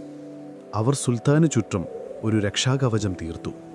അദ്ദേഹം തൻ്റെ തോക്കെടുത്ത് ബ്രിട്ടീഷ് സൈനികർക്ക് നേരെ വെടിയുതിർത്തു. പലരും നിലത്തു വീണു. പക്ഷെ അതൊരു കടലിലേക്കെറിയുന്ന കല്ലുപോലെയായിരുന്നു. ഒരാൾ വീഴുമ്പോൾ 10 പേർ പകരം വരുന്നു. യുദ്ധത്തിൻ്റെ തീവ്രതയിൽ അദ്ദേഹത്തിൻ്റെ കുതിരയ്ക്ക് വെടിയേറ്റു. അത് നിലത്തു വീണപ്പോൾ ടിപ്പുവും താഴെ വീണു. അദ്ദേഹത്തിൻ്റെ തലപ്പാവ് തെറിച്ചുപോയി. കാലിന് ചെറിയ പരിക്കേറ്റു. പക്ഷെ അദ്ദേഹം എഴുന്നേറ്റു. ഇനി കാൽനടയായി യുദ്ധം ചെയ്യുകയല്ലാതെ വേറെ വഴിയില്ല. അദ്ദേഹത്തിൻ്റെ ചുറ്റുമുണ്ടായിരുന്ന വിശ്വസ്തരായ സൈനികർ ഓരോരുത്തരായി വീഴാൻ തുടങ്ങി. അദ്ദേഹം പതിയെ പതിയെ ഒറ്റപ്പെടുകയായിരുന്നു. കോട്ടയുടെ വടക്കേ അറ്റത്തുള്ള വാട്ടർ ഗേറ്റ് എന്നറിയപ്പെടുന്ന കവാടത്തിനടുത്തേക്ക് അദ്ദേഹം പിൻവാങ്ങി. അവിടെ വെച്ച് അദ്ദേഹം പൂർണ്ണമായും വളയപ്പെട്ടു. അദ്ദേഹത്തിൻ്റെ ശരീരത്തിൽ അപ്പോഴേക്കും നിരവധി മുറിവുകളുണ്ടായിരുന്നു. രക്തം വാർന്ന് അദ്ദേഹത്തിൻ്റെ പച്ച നിറത്തിലുള്ള പട്ടുകുപ്പായം ചുവന്നിരുന്നു. ഒരു ബ്രിട്ടീഷ് സൈനികൻ അദ്ദേഹത്തിൻ്റെ അരയിലുണ്ടായിരുന്ന രത്നങ്ങൾ പതിച്ച ബെൽറ്റ് കണ്ടു. അതൊരു സാധാരണ ബെൽറ്റായിരുന്നില്ല. ടിപ്പുവിൻ്റെ രാജകീയ ചിഹ്നമായിരുന്നു അത്. ആ സൈനികൻ അത് പിടിച്ചുപറിക്കാൻ ശ്രമിച്ചു. ക്ഷീണിതനായിരുന്നെങ്കിലും ആ അപമാനം സഹിക്കാൻ ടിപ്പു തയ്യാറായിരുന്നില്ല. തൻ്റെ കയ്യിലുണ്ടായിരുന്ന വാളുകൊണ്ട് അദ്ദേഹം ആ സൈനികനെ വെട്ടി. പക്ഷേ ആ നിമിഷം തൊട്ടടുത്ത് നിന്ന മറ്റൊരു ബ്രിട്ടീഷ് സൈനികൻ തൻ്റെ തോക്കെടുത്ത് ടിപ്പുവിൻ്റെ നെറ്റിക്ക് നേരെ വെടിയുതിർത്തു. ആ വെടിയുണ്ട മൈസൂരിൻ്റെ ചരിത്രത്തെയാണ് തുളച്ചു കയറിയത്. മൈസൂരിലെ കടുവ എന്ന് ലോകം വിളിച്ച ആ ധീരനായ യോദ്ധാവ് ആ കവാടത്തിനരികിൽ തൻ്റെ പടയാളികളുടെ മൃതദേഹങ്ങൾക്ക് മുകളിലേക്ക് മുഖമടിച്ചു വീണു. അദ്ദേഹത്തിൻ്റെ അവസാന ശ്വാസം ആ മണ്ണിൽ അലിഞ്ഞു ചേരുമ്പോൾ അദ്ദേഹത്തിൻ്റെ ചുണ്ടുകൾ ഒരുപക്ഷേ ആ വാക്കുകൾ മന്ത്രിച്ചിട്ടുണ്ടാവാം: 1000 വർഷം ആടായി ജീവിക്കുന്നതിനേക്കാൾ നല്ലത് ഒരു ദിവസം കടുവയായി ജീവിക്കുന്നതാണ്. രാത്രിയായി. യുദ്ധം അവസാനിച്ചു. ശ്രീരംഗപട്ടണം പൂർണ്ണമായും ബ്രിട്ടീഷുകാരുടെ കാൽക്കീഴിലായി. ജനറൽ ബെയേർഡ് എന്ന ഉദ്യോഗസ്ഥൻ ഒരു പന്തവും പിടിച്ച് യുദ്ധക്കളത്തിൽ ടിപ്പുവിൻ്റെ ശരീരം തിരഞ്ഞു നടക്കുകയായിരുന്നു. വാട്ടർ ഗേറ്റിനടുത്ത് 100 കണക്കിന് മൃതദേഹങ്ങൾക്കിടയിൽ നിന്നും അവർ ആ ശരീരം കണ്ടെടുത്തു. അദ്ദേഹത്തിൻ്റെ കണ്ണുകൾ അപ്പോഴും പാതി തുറന്നിരിപ്പുണ്ടായിരുന്നു. അതിൽ കീഴടങ്ങളിൻ്റെ ഭാവമായിരുന്നില്ല, അവസാനിക്കാത്ത പോരാട്ട വീര്യമായിരുന്നു അദ്ദേഹത്തിൻ്റെ അരയിലെ ബെൽറ്റും കഴുത്തിലെ മുത്തുമാലയും വിരലിലെ മോതിരവും അപ്പോഴും അവിടെ തന്നെ ഉണ്ടായിരുന്നു.